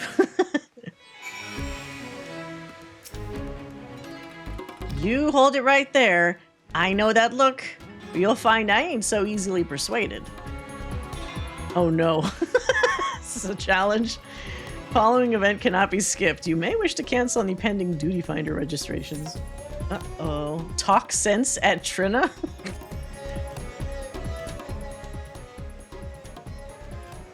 You know how important our delivery business is. You helped us get our start. So why try to talk me out of it? Reasons! You can make deliveries later. Opportunity is knocking now. I know you live for excitement. Don't you want to explore the unknown? So reasons is dumb, obviously. Opportunity's knocking now. I mean, we really got to pump up the excitement angle. Otherwise, like, she's probably not going to be down for it. So let's try the excitement. I know you live for excitement. Don't you want to explore the unknown? Of course I would. There's only so many times you can race the same course without it starting to feel like a chore. But too many folks are relying on our services for me to go gallivanting. I'll survive for a few days without shawarma delivery. Oh, shawarma delivery. She's like a Grubhub, but with hippos. Akala's worried about you, you know. Doesn't your hippo deserve a change of scenery? Let's work on the Akala thing. Maybe she likes Akala. I told him there ain't nothing to worry about. I miss racing to be sure, but the hippo riders come first. Business couldn't be better, and I'd like to keep it that way. Uh-oh. Have I ever led you astray before? Surely it won't fall apart in just one day. I recall a heartwarming lesson learned during the inaugural Hannish Hippo Hustle. Maybe pull her back to a good memory. Ah, it was a race for the ages, to be sure. And it was all thanks to our team here. Like I always say, you can only do so much by yourself. I do say that, don't I? Yet here I am acting like Akala back there when he first got here. So I was right that him and I ain't so different. In more ways than I knew. Alright, fine. The Hippo Riders will pull together to keep things moving in Thavnair, and you'll have your race. Yay! Oh, there's a hippo in the background. Yay, mission accomplished.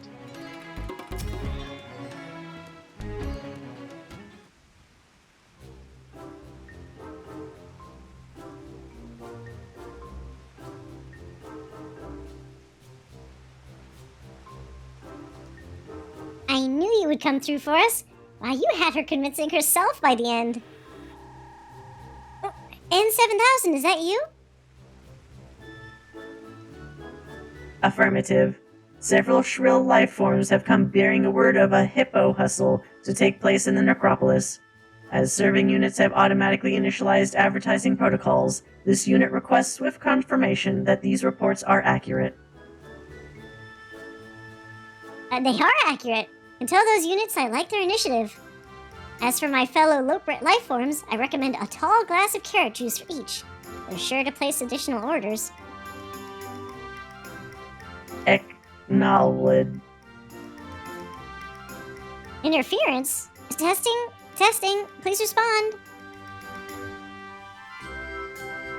Prioritizing request for managerial assistance on the customer service front. Ending transmission. Don't you terminate this transition on me. Rude. What was that all about, I wonder?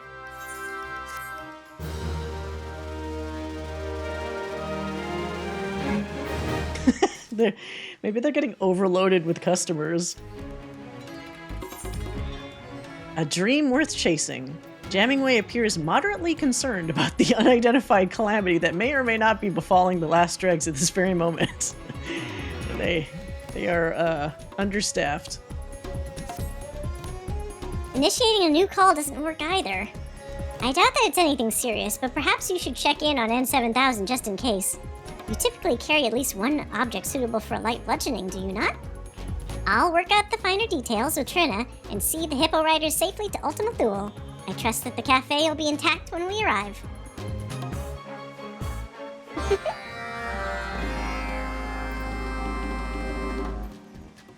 Yes, I have a voice mod, so I enjoy doing Loperit voice acting when there's a Loperit around. Okay, let's go.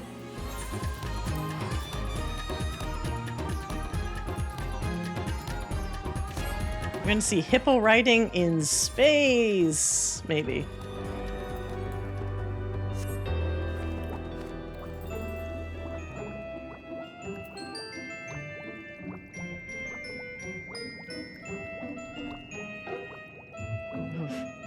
Look at how dark it is over here.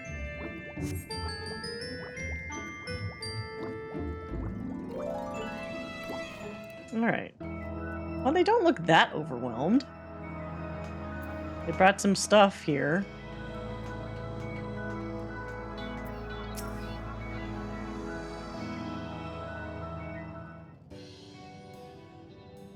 Your return is most welcome.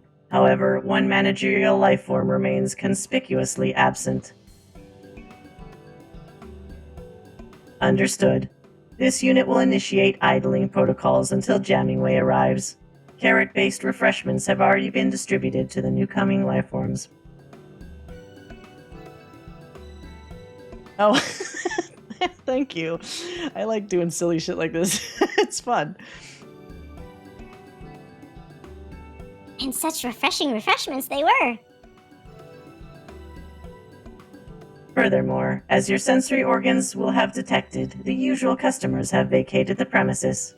This unit will now convey additional context. Once upon a time code. So, to sum up, we no longer need worry for lack of patrons. Oh, In hello. fact, thank you for. Oh, sorry. Thank you for the follow, Aralyn Mandolin. So to sum up, we no longer need worry for lack of patrons. In fact, The last dregs being empty is quite inconceivable.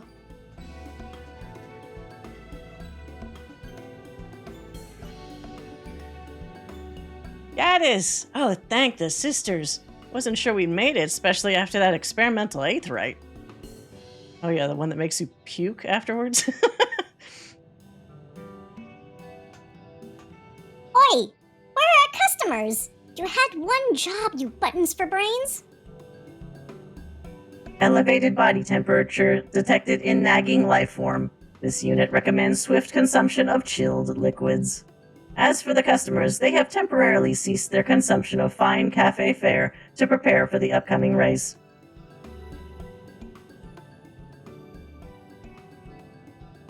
Oh my god. This ragtag group of individuals. I love the little Grebulovs. They're so fucking cute. The little space sea otters. And then the Mass Effect people. The Mass Effect people, the big ghosts, the space ghosts, and the fucking white dragons in the background. The Corellians procured a transport vessel with the assistance of Sigma-4.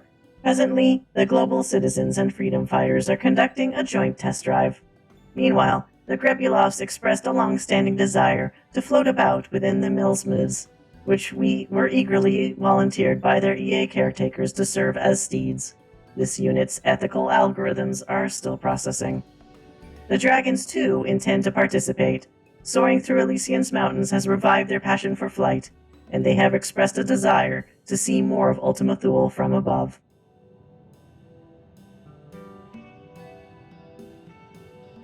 Unexpected, but I'll take it. So long as our patrons reach happiness, the means by which they travel matters not. This unit agrees and hopes that all patrons will be replete with joy upon their inevitable defeat by the superior Omicron vehicle. Artillery may be involved. Artillery? Artillery is no match for Akala. I dodge. This is shaping up to be a gauntlet fiercer than Bardam's medal. This unit also invited the Nibiruun to share the singular experience of losing to the Omicrons, but their registration remains pending. Nevertheless, they have conceded to observe the other civilizations' preparations. We'll have to hope that the overall excitement sweeps them up eventually. For now, we have our own preparations to attend to. On that note, this unit recalls that the inventing lifeform wished to speak with Gaddis regarding said preparations. Reports of critical levels of static electricity indicate the likely presence of this ally at base Omicron.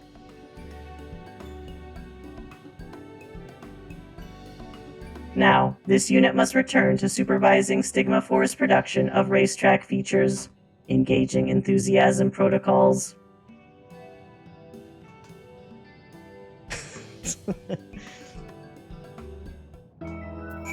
Always cute to see robots get excited about something. These guys just dancing? 1, 2, 3. Oh, maybe they're going to be like cheerleaders for the event. All right.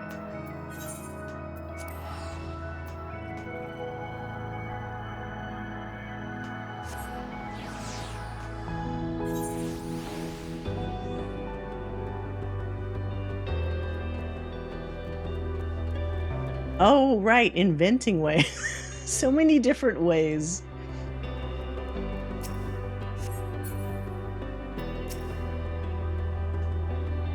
Aha! Just the person of Atheris I was hoping to see. As our Omicron friend Doubtless relayed to you, this race is no longer a mere spectator sport. The people of Ultima Thule will be bringing their best civilizations have to offer, and they mean to win. Should the Arcasadora, then, be left to defend Atheris' honor all on their own? Nay, says I. Mother put her faith in the myriad peoples of the star for a reason. Fortunately, we brought a number of moonhoppers to help prepare for the hustle. With a little help from good old Inventing Way, there's no reason that one can't haul you to victory.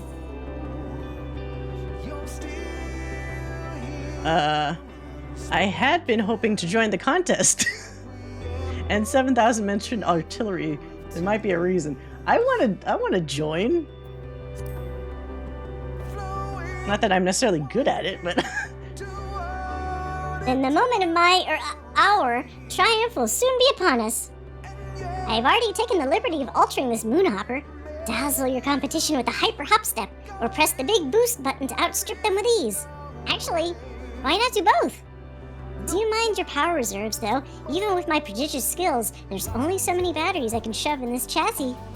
Now, hop along and tell N7000 to add one more entrant to the roster. I'll catch up once I've discovered where this final screw belongs.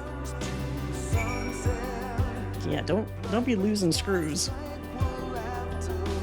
Alright, let's go back up there.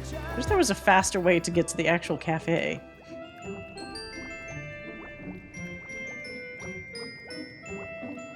Whee!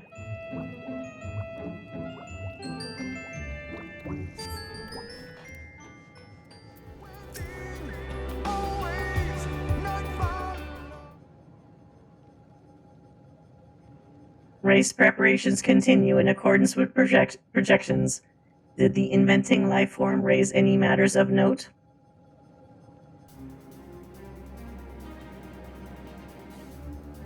You'll be joining the fray? How thrilling! Entrant registered. This unit will now provide supplementary information regarding the course. Please direct your orbs towards this geographical data display.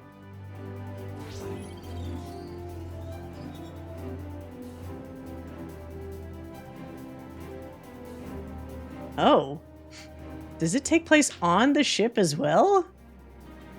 Got those little, like, Superman 64 circles people might have to fly through.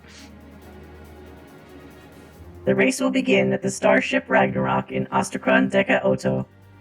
Once Jammingway and Ogul signal the commencement of hostilities, competitors may proceed across Rayatara toward Ostracron Tria. Passage through the checkpoint rings is mandatory. I want to start telling people to direct their direct your orbs. Heaven's word. Those rings look rather lofty. How are the hippo carts to get through? In Ultima Thule, emotions become reality. You only need believe to make your hippos fly. Did you just call me an Ultima Fool? Because I'd have to be to believe something like that. It's like Neverland. Just get a little pixie dust and you could do anything your mind is set to. Ahem. Once in Ostracon Tria, racers will enter the artillery zone, which extends from the periphery of the Ostracon to the abode of the Ia. This exciting enhancement is sponsored by the Alphatron civilization. Wait, you were serious about the artillery? What if my Saria gets hit? Out of concern for the curiously smooth four-legged life forms, Sigma 4 is presently manufacturing non-lethal cannons. Encountering these painless projectiles will result in no more than explosive removal from the course. That still sounds a little dangerous. Explosive removal? Those who remain unblasted should continue to Ostracron Deca Hexi and proceed through base Omicron. Then it is merely a matter of reaching the finish line located at the last dregs. I win! Then I feast on tiny desserts!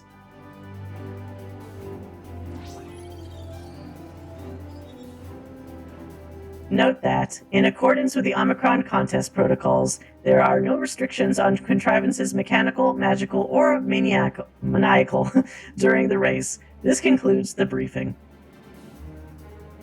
Well, at least I packed my rainbow gulal. Saria should be happy to run for it, no matter where she is. You brought gulal. Why you not share? Sharing is caring. We've been through this, Akala. Your hippo's never shown a lick of interest. You just like throwing things. Go ahead and make your preparations. I need to make sure the N7000 isn't understating the firepower of those cannons. Once that's taken care of, I'll retrieve your moonhopper and meet you at the Ragnarok. Oh boy, how difficult is this going to be? Or is this just a cutscene? Are they actually going to let me go through the rings? It looks like maybe it could be similar to, you know, sometimes you do the the golden saucer thing where it's like a shooting gallery, but it just like automatically makes you go through like a certain area. Wait, where? The fuck is this? Wait at the starting line. Oh, it's way out there. Okay.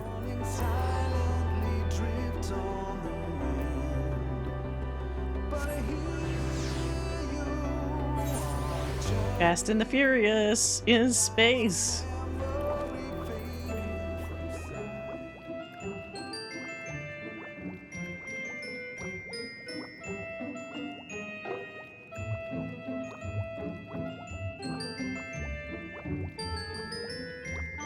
It really is just like right on top of this thing. Starting line. Okay. Here we go. Oh no.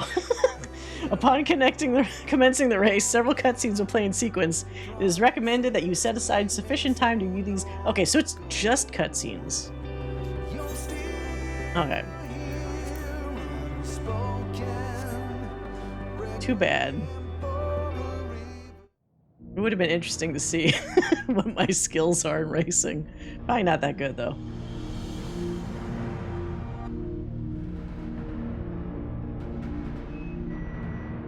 Test! Test! People of Aetheris, are you there?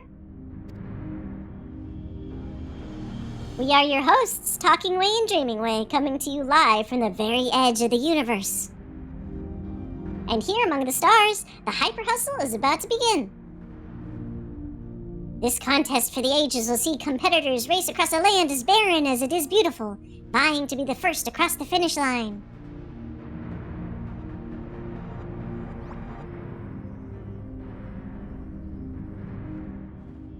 You won't want to miss a moment of this, folks. Now let's introduce our racers.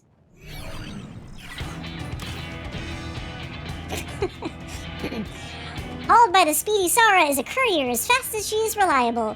All the way from Thavnair, it's Trina, the hippo rider.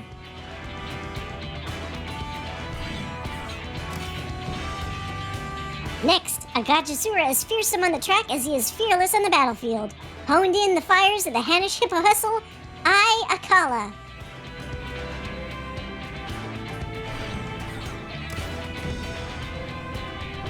Let's hope that Peacekeeper's less peaceful functions are disabled.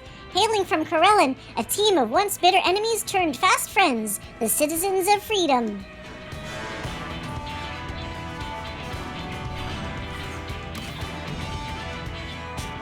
Our next entrant may look more frolicsome than furious, but pass them at your peril. Supported by the ever-so-darling Mew Mivs, it's the electrifying Grebulov X.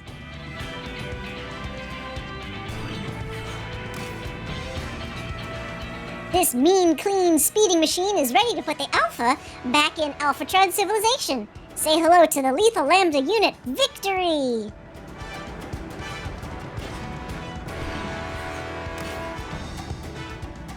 But lo, what wisdom rides the winds of Elysian and fair peaks once forgot?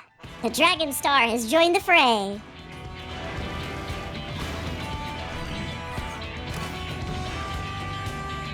Oh god, it's me. This feels like fucking Final Fantasy XIV Mario Kart. A lot of random different cars that you could possibly be. Last but not least, a sword in the darkness, a beacon of hope, the champion of Eorzea. Friends across the universe, we present the one and only Courier of Light.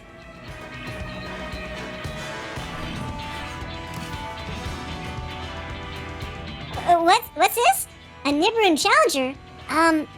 Are they supposed to be here? I thought the Courier was our last participant. You made it! Did you prepare a vehicle? We can lend you a Moonhopper if you'd like.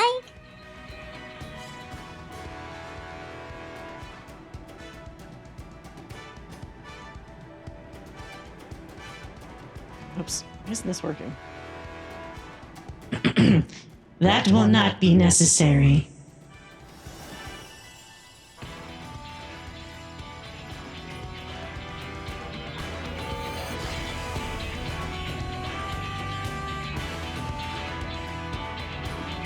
Oh, that's dangerous as hell. He just turned into a boss character for a race. What in the name of the mug swapping Murga? Soria's a good girl, but she ain't no divinity. How's a normal hippo meant to compete with that? Like I said, you and your hippo need only let your competitive spirits burn bright. Whoops. Wait, hold on. Like I said, you and your hippo need only let your competitive spirits burn bright. Where there's a will, there's a way. Quite literally. I suppose I'll toss some gulal and hope for the best.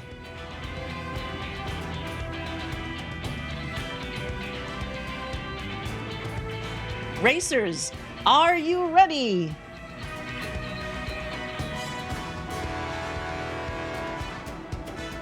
Who the fuck is gonna win? I mean, it has to be maybe the hippo people, right? This is like the most clusterfucky of characters for a race. Our racers have assembled at the starting line. Who will surpass the rest to emerge triumphant?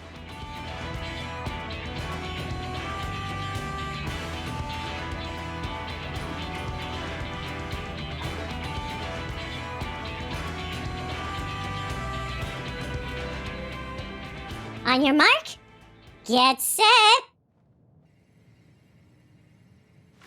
go!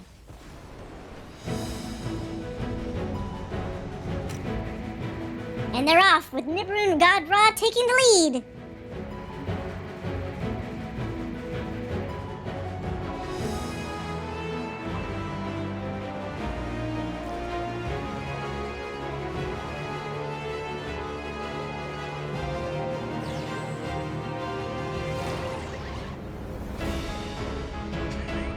Yeah, it's Wacky Races, like, on crack. Oh my god. But it is also like Mario Kart because they're hitting each other. Oh shit, somebody's out of the race. Sweet mother, a juicy jolt from the Miz have sent the Lambda unit trembling. Oop. The other competitors race on. They're now entering the next area in the field of automated artillery.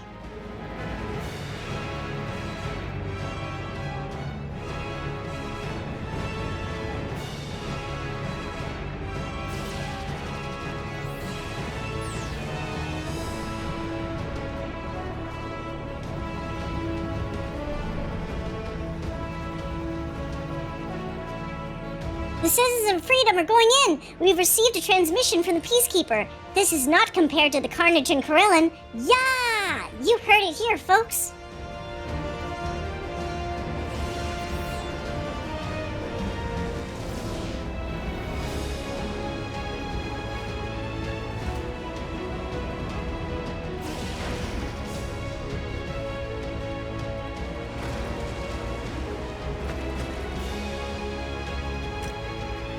And the Peacekeeper's down by a double cannon blast. How fortunate the Corellians wear helmets.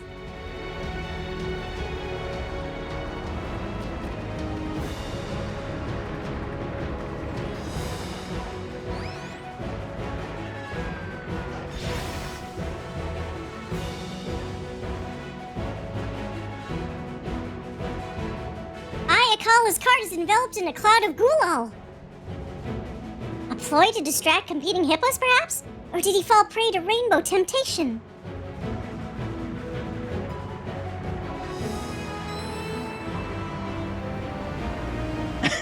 He's superpower the other hippo. Oh, that poor other guy. Whatever the cause, it's only made Trinna the hippo cart's rider fly all the faster. She's overtaken the Hurrier of Light for second place.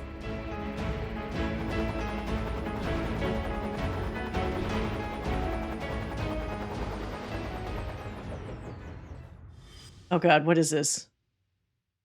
Wait, I have to do this? Do I want to claim victory? To claim victory, you must overtake both Trinna's Hippocart and the Nibiru's Rala. What? I've already taken the liberty of altering this Moonhopper. Dazzle your competition with a hyper hop step, or press the big boost button to outstrip them with ease. Actually, why not do both? Do mind your power reserves, though. Even with my prodigious skill, there are only so many batteries I can shove into this chassis. Oh, fuck. Okay. So I can actually lose. Mash the boost button until you surpass both racers. Use boost to overtake the hippo cart, then distract Rala with the hyper hop step. I mean, they did say why not do both. Grab Saria's attention with a hyper hop step, then boost yourself past Rala. Okay, so it's obviously not just mash the boost button. Use a boost to overtake the hippo cart, then distract Rala with a hyper hop step.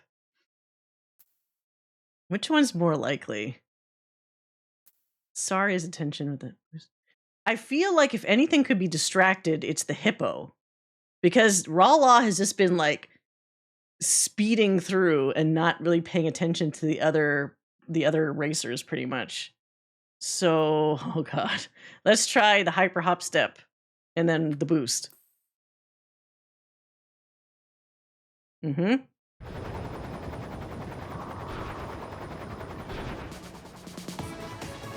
What the hell? Please tell me that worked. Oh, he heard it! Oh, he stopped! The hippo is halted, overwhelmed by the euphony of my song, no doubt. And the Hurrier of Light has taken second place to the cries of "This ain't over, Gaddis" from Trina the Hippo Rider.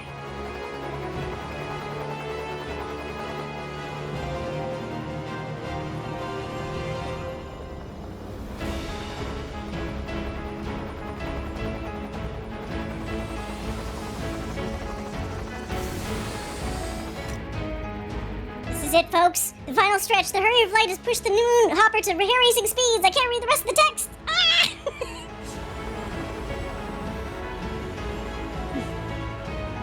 Ah!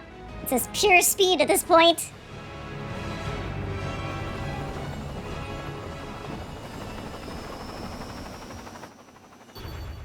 It's gonna be a fucking photo finish, isn't it?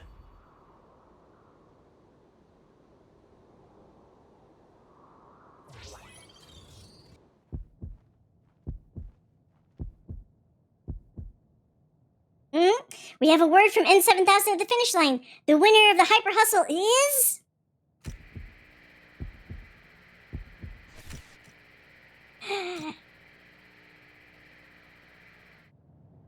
the Hurrier of Light by a nose! Yeah, eat that, you giant boss.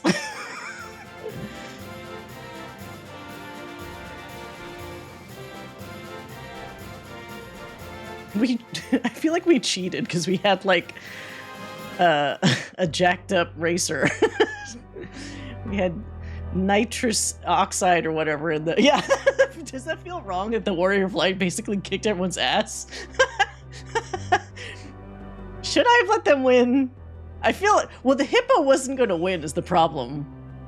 I wonder if you could redo that to get a different outcome. Oh.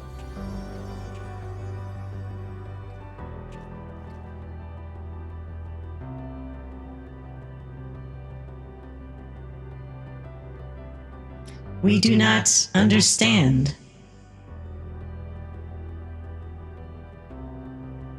Our chosen form was suitable, our performance flawless, yet victory was not ours to claim.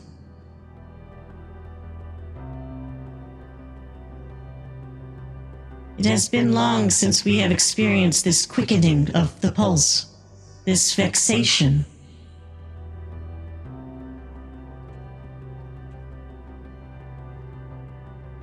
That's racing for you. Just when you think you got it, some grinning idiot comes shooting past to take the gold. And sometimes you get to be that grinning idiot. That's the thrill of it. You never know if it'll go your way. You just race with all you got. That you're upset to have lost can only mean one thing. You want to win next time. That's a dream worth chasing. Trust me, I'm an expert.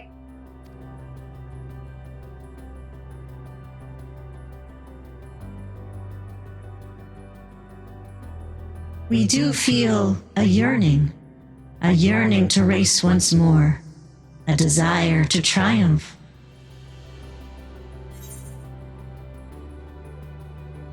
Happy to leave you in the dust anytime. That feels like I'm just rubbing their face in it. Happy to leave you in the dust anytime. Looks like my need for speed. Looks like my hopper's gonna need more batteries.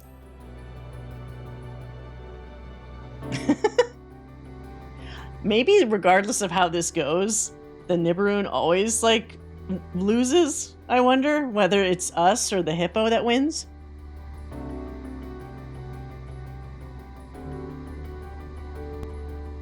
This is well.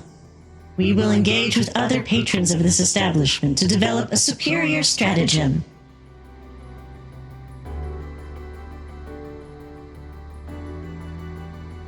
Dynamis readings indicate a positive effect on the local environment. In accordance with Jammingway's aspirations, the last dregs has become an ever greater source of hope. Despite the significant expense, extensive property damage, and crushing defeat incurred, this unit rates the Hyper Hustle as worth it.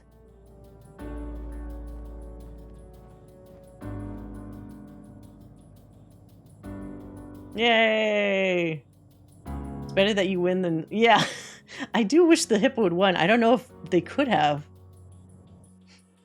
I kind of want to... I wonder if you can look at this back at the inn and try a different, like, version. Oh, it's over! It's over. That was kind of a long cutscene, all things considered. I'm sort of surprised.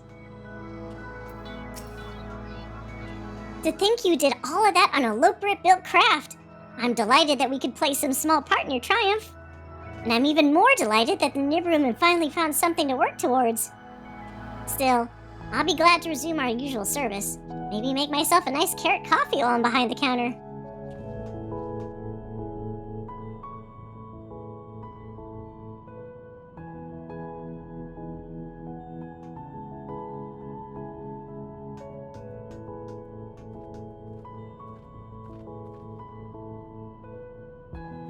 You're right, I admit it. I had a great time racing, even if I didn't understand half of what was going on. But as fun as it was, I need to be getting on home to Thavnair. Don't want to leave the hippo riders alone for too long. The some Hampsa heads start getting restless. We finished packing up the broadcasting equipment, so we'll be heading back to the Dreaming Workshop ourselves. So soon, it'll feel so empty out here in the cosmic void without you. Affirmative. But did we not have one more objective to complete before the other organic life forms depart? Objective? Objective? Oh, I nearly forgot! Talking way, inventing way. Help me lift this. 1, 2, hup!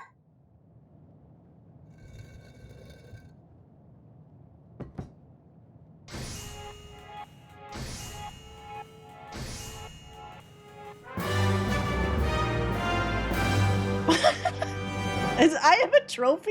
Oh my god. With a little hippo on it? Or elephant? Now I really do feel like the elephant should have won. It has an elephant on the trophy. It's for you, Gaddis! A trophy befitting the victor of the Hyper Hustle. As you can see, it was designed in the way of the last dregs, the hippo riders, and also the dreaming ways. That reminds me, we brought a few commemorative gifts as well.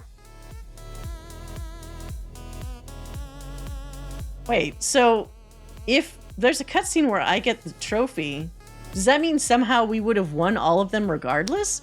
That is kind of shitty that there's not a way for the hippos to win. I was kind of thinking like the whole point of bringing them all the way to the other side of the universe would be so that they could maybe win. We'll look at we'll see if the cutscene's available at the end afterwards. I'm curious. Talking way, inventing way. Help me lift these. 1, 2,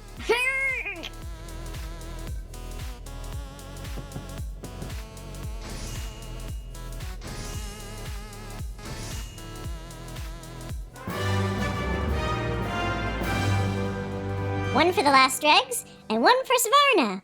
You have an eatery there too, I hear. And I hope you'll let us keep you company at mealtimes. Whether it's weather advisories, hoppin' music, or simply a friendly voice you need, Hope FM is here for you. So this is a radio contraption too? Has bigger ears than the other one I saw. But I'll be sure to listen with the crew. I was just thinking we should get one of these. Our patrons are gonna love it. Projections anticipate increased customer satisfaction in the ambience category. Thank you, Gaddis. We wouldn't be here if you hadn't brought us together.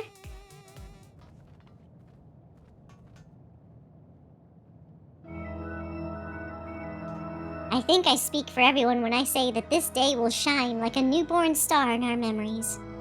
I hope you feel the same.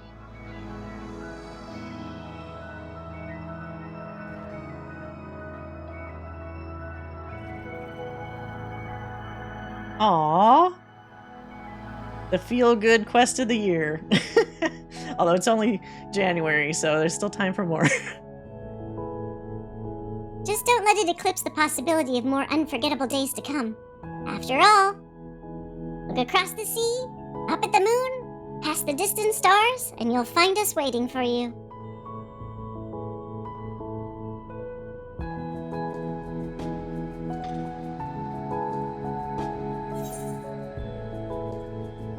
Ooh. So I do get the trophy. Okay, if I get the trophy, we probably win regardless. 'Cause otherwise, the elephant should get it. The Hoplop.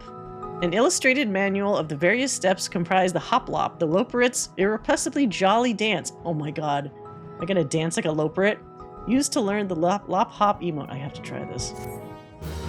Yay! We finished all 3 Tribal Crest groups completely!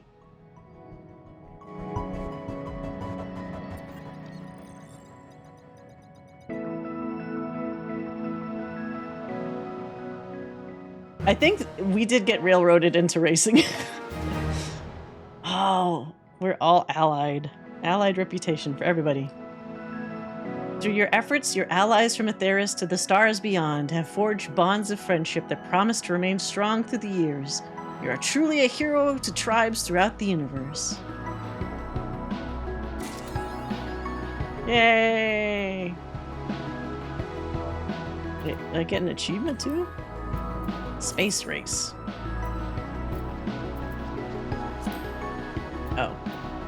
I thought it was gonna be like a title or something, I guess not. Yeah, I think I do win regardless. Alright, let's see what this Lop Hop is.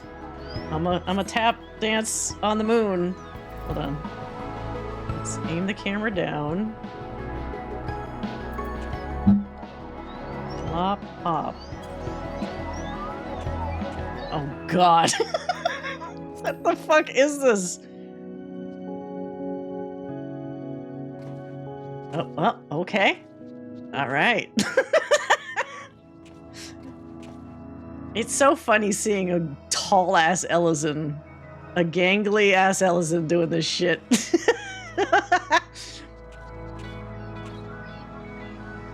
Do a little boop-de-boop. Boop, boop, boop, boop. A band can dance. That's cute. This is probably... I'm not a bunny. I feel like if I was a Viera, maybe it would look good at the end where they kind of do the little... He clearly is doing some little ear wiggle thing. It's so funny. Jesus.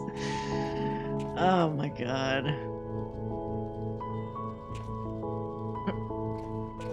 And it just continues. It's just looping forever and ever.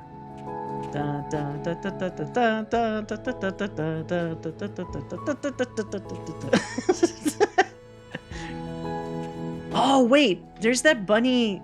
There is an actual bunny outfit. Hold on a second. In armored, yeah, it does seem oddly threatening. Hold on. Let's see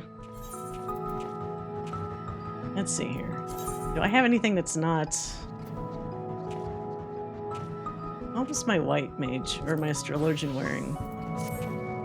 Well, that's just a little less threatening, I guess. Tight pants.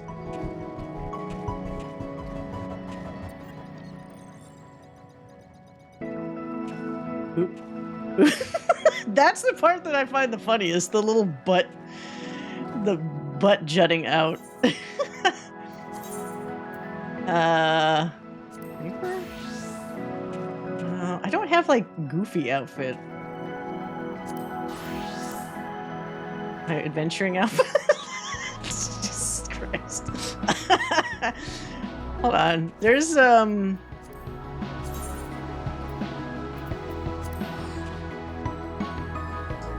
want to see if I put it on something, it's gonna change the outfit. I have like a bunny outfit. I need to see this. I think it's in my storage. Since I am not a bunny, and my ears don't, even though they're long ears, they don't go like that. They don't wiggle.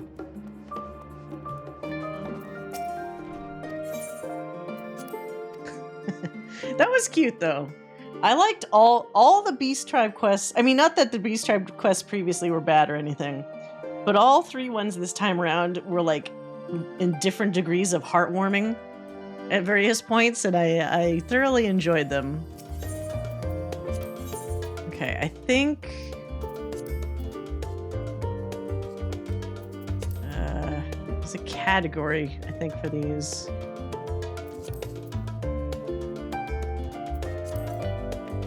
Don't I have the bunny?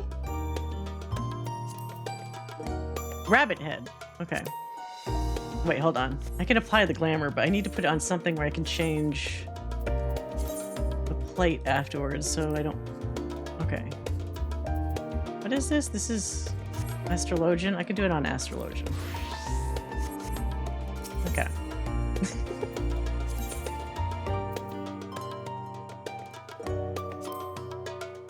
Rabbit head. Oh god. Rabbit suit. Oh, wait. Oh, do I have the hat hidden? Okay. Okay, alright, The lighting in here suck. Here, there we go. Alright, let's try this again. Flop, hop. Hop till you drop.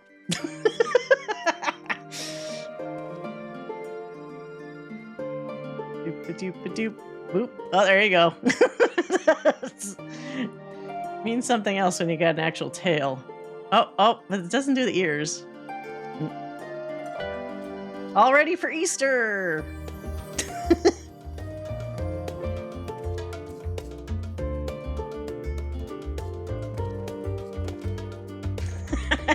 So worried it was gonna be it is cute. It's a little silly.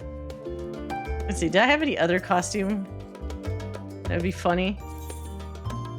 I have a chicken suit. I mean, it'd be just another version of silliness. Oh god, why does it have like a little scarf?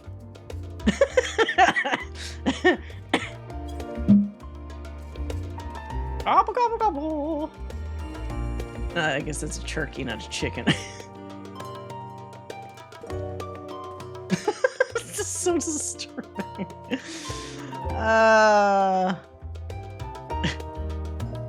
don't know what the hell I would use this for.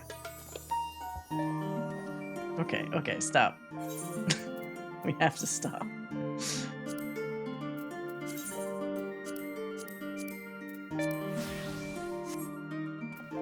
Alright. Thank God for that.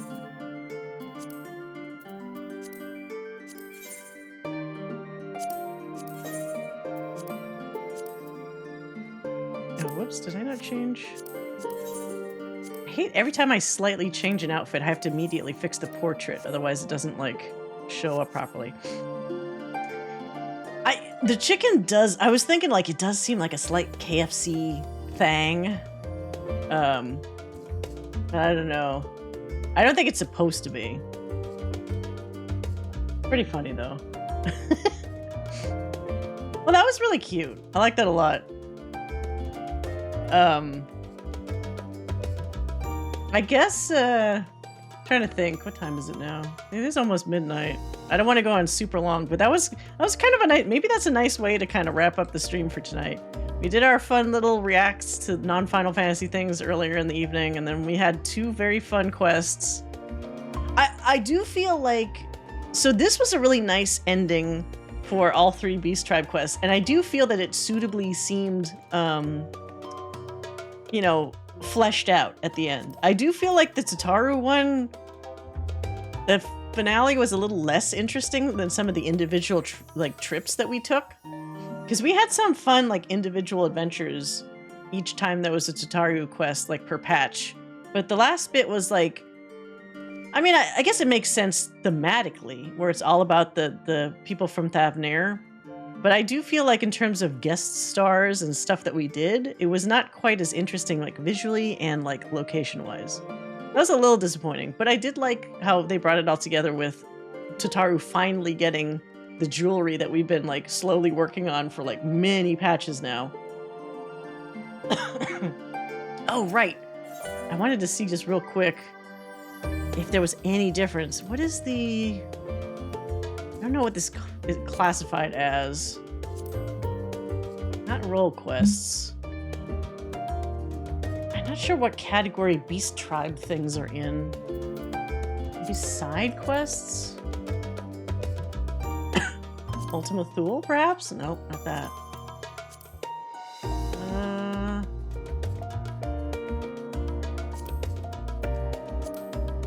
No, not that.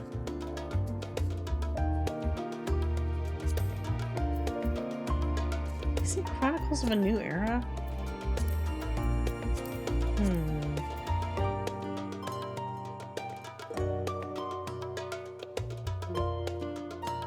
Charlotte? No, not Charlotte.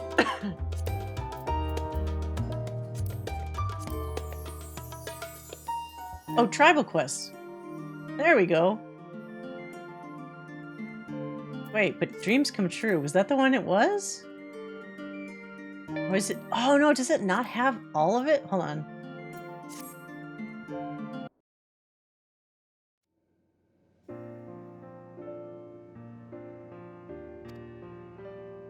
Oh no, this is just for the Loper thing.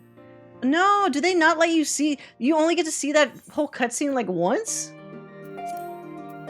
Oh, Tribal Alliance Quest. They have to have a whole nother category just for that. Okay, okay. So probably cutscene 2?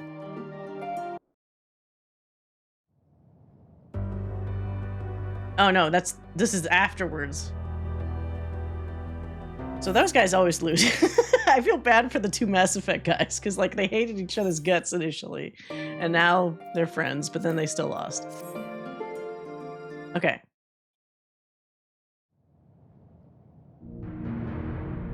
Oh god, we got to skip through a bunch of stuff, don't we?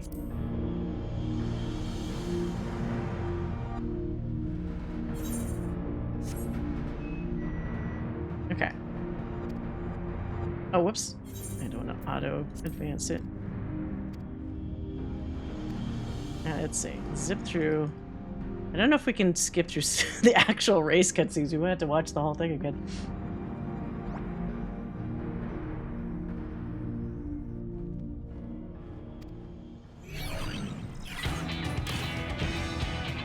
Okay, so this... I like the whole introduction. It's cute.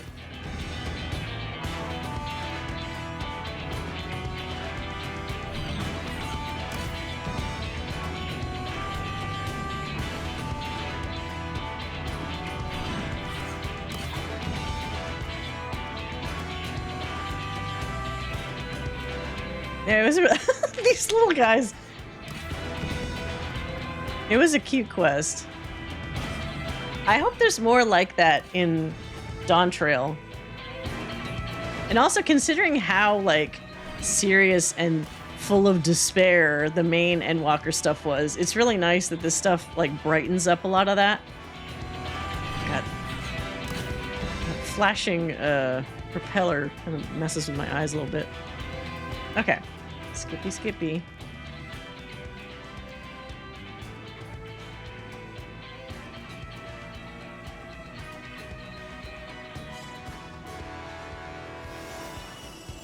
So what's the one that will probably fail? If I boost?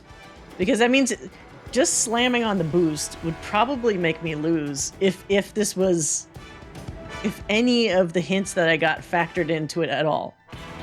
Because didn't Inventing Way warn me that, like, it would only have an X number of charges or something? The big hint he gives you is like, why not both? Like the little kid from the taco commercial. ¿Por qué no los dos?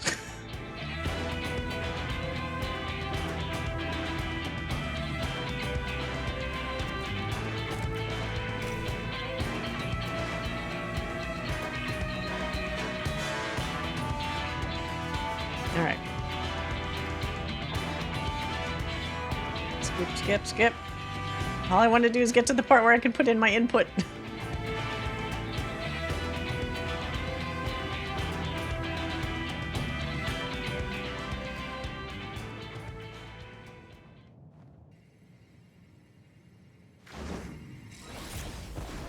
I wonder if this was their initial plan.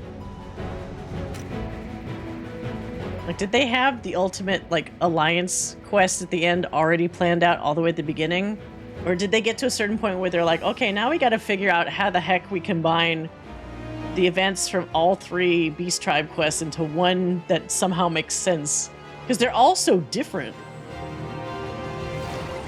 I mean, I guess you could say the Loprits and the cafe people are a little related, but the hippo racing is pretty different.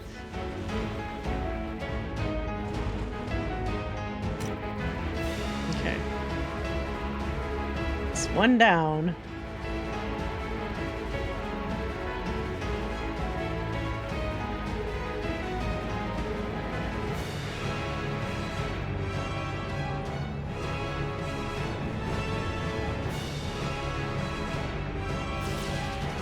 Pew pew.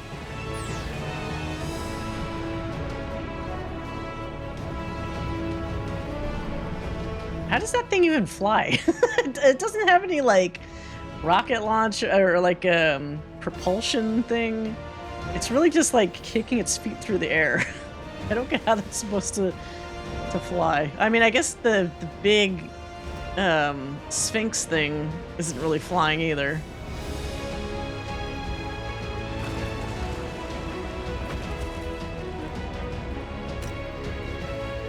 Okay, I'm getting there.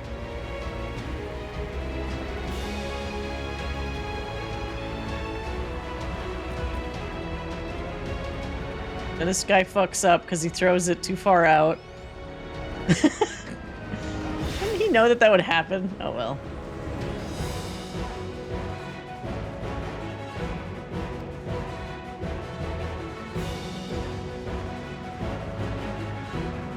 And this little hippo loves colors.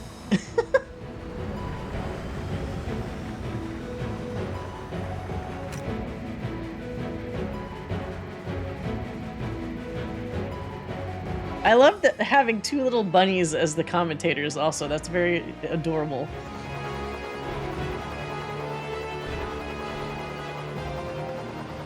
Oh, okay. Here we go.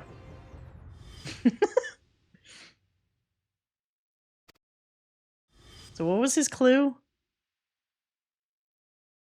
Dazzle your competition with a hyper hop step or press the big boost button to outstrip them with ease. Actually, why not do both?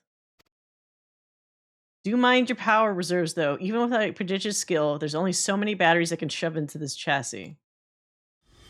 Okay, so it's not specifically saying I couldn't just keep doing boost, but it feels like just mashing boost sucks.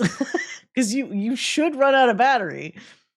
Use boost to overtake the hippo. So I did the bottom one. Boost to overtake hippocart, distract Rala with a hyper hop step. So the one where I use one of each probably wins. This mashing one seems like it should lose. So probably let's try this one.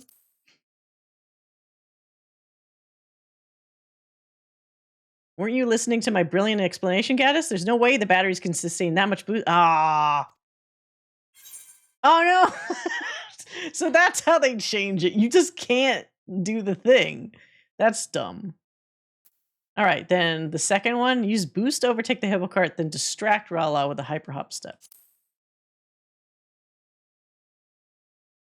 As you consider this option, you reflect upon your prior experience with the Nibiruun. They may not be this distractible sort. Oh! So I actually picked the right one from the get-go. Because it was always going to make me pick the last one. Yeah, that kind of sucks. So these guys are doomed from the start. Sorry, hippos. Okay, we don't need to say the same thing again. All right, well.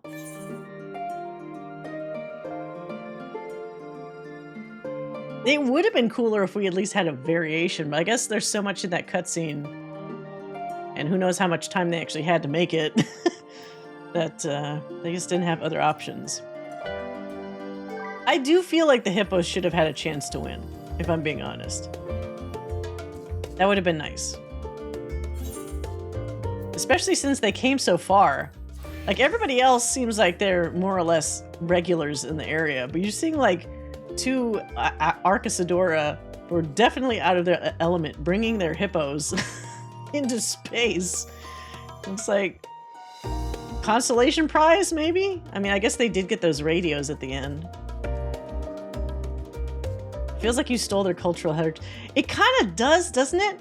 We oh my god, it sounds more insidious the more that you describe it. Yeah, oh my god, like Tom Cruise in The Last Samurai. Because we learned about their hippo races, that they're so popular, and we said, we'll do the hippo races too, but we won't let you have a snowball's chance in hell of winning. Of course the Warrior of Light has to win, because he's a Warrior of Light.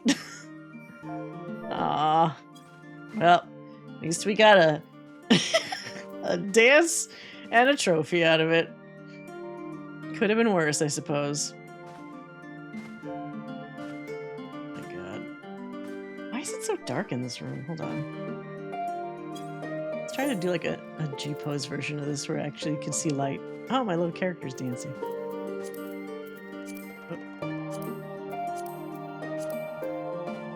More light. What? Where's the light?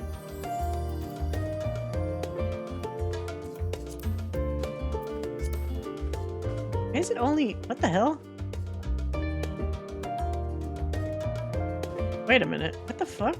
Can I not zoom? Something weird here. Maybe I have to be closer when I do that.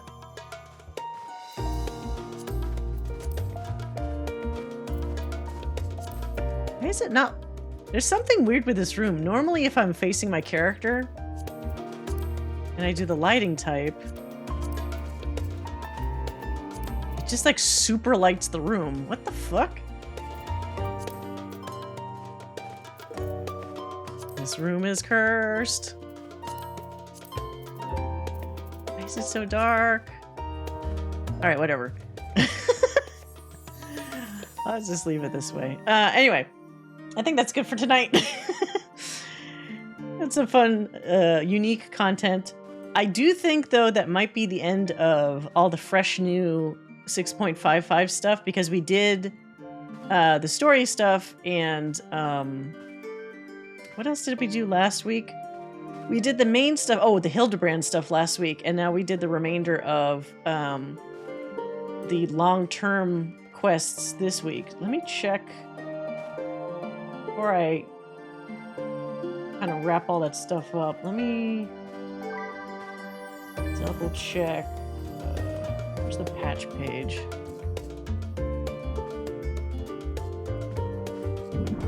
Oops, no, that's the wrong tab. That is wrong. It's the last Airbender tab. Hold on.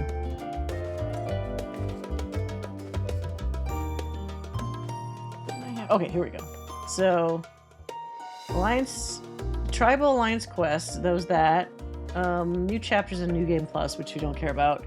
Tataru's Grand Endeavor, we did. There's new housing furnishing. Hildebrand. Oh, is there... There's one more island sanctuary thing. Players must first complete the main story quest Growing Light, as well as the side story quest The Sweetest Thing. Did we do that? Hold on. It's only one quest, so we could do the island sanctuary and then maybe finish up for the night. double check. So what is the sweetest thing? Curious Courier. Oh, so we should... I think it's just... Okay, let's go to the island.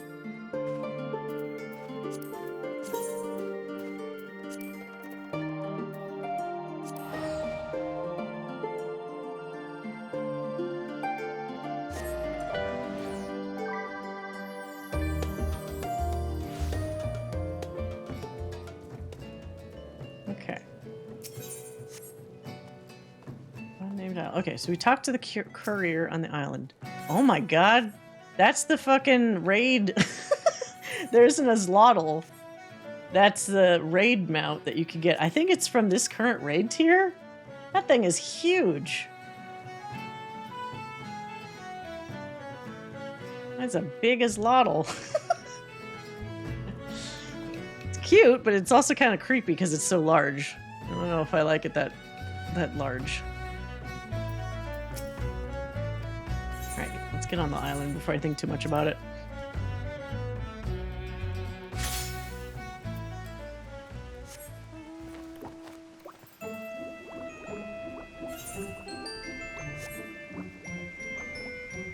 Alright, Curious Courier. Should I hear word from Mr. Tataru again? You'll be... Wait, so did I already do it?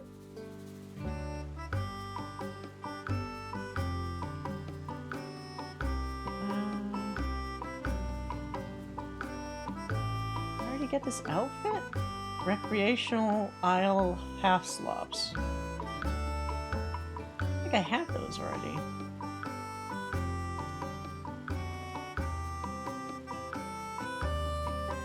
Wait, I'm confused now. So it's called Where Worries Melt Away. I thought I had everything accomplished.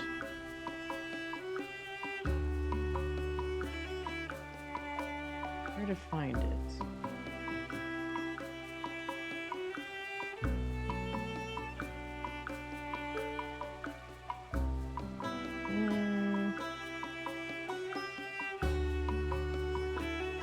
Must have completed the previous quest of Sweetest Thing before you can pick up this quest. Didn't I do Sweetest Thing? What the hell? Is there somebody on the island I need to find?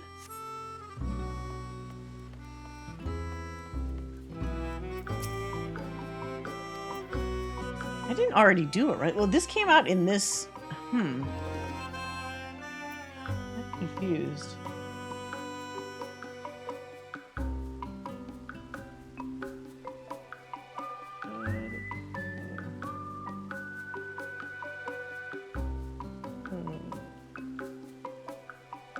There's no thought behind those eyes. Yeah. Ah, shit. Maybe I'll look on it offline. I don't know why. Let's see. Island Sanctuary. What were my... Up to the metal. Complete? Oh my god, I have a million complete quests. Let's see if I already did it. What category would that be? Side quests? No. Maybe... other quests? Special quests? Wait, hold on. Ah, fuck. If I look up complete, what's the other? It's called Sweetest Thing? So I didn't do it yet. What the fuck? Why unlock that one? The Sweetest Thing.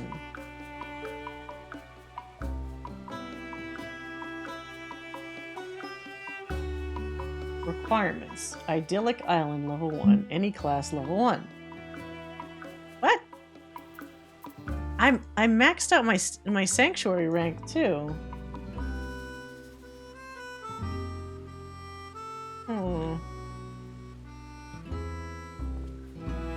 Acquisition. Unnamed island. What the fuck?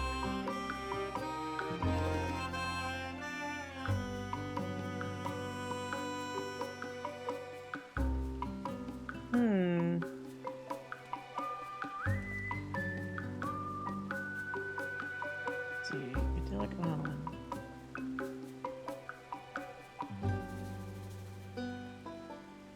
Oh, do I have to upgrade the cabin maybe? Hold on. Hideaway's appearance. No, I have Cozy Cabin 5. What the frig? Cultivate your hideaway to its very limits. Sanctuary rank 19. Why Sanctuary rank 20? An idyllic island. Is there like a thing that I forgot? Okay, hold on. An idyllic island. How to complete? Oh, somebody's asking the same question. I missed watching one of the completion cutscenes. What? Go around and click all the signs in front of the buildings. All of them. You have to level up. There'll be new stuff on level 18. Oh, so maybe I didn't craft shit? What? They don't say that! Okay. Hold on. Is there new stuff to craft that I haven't crafted before?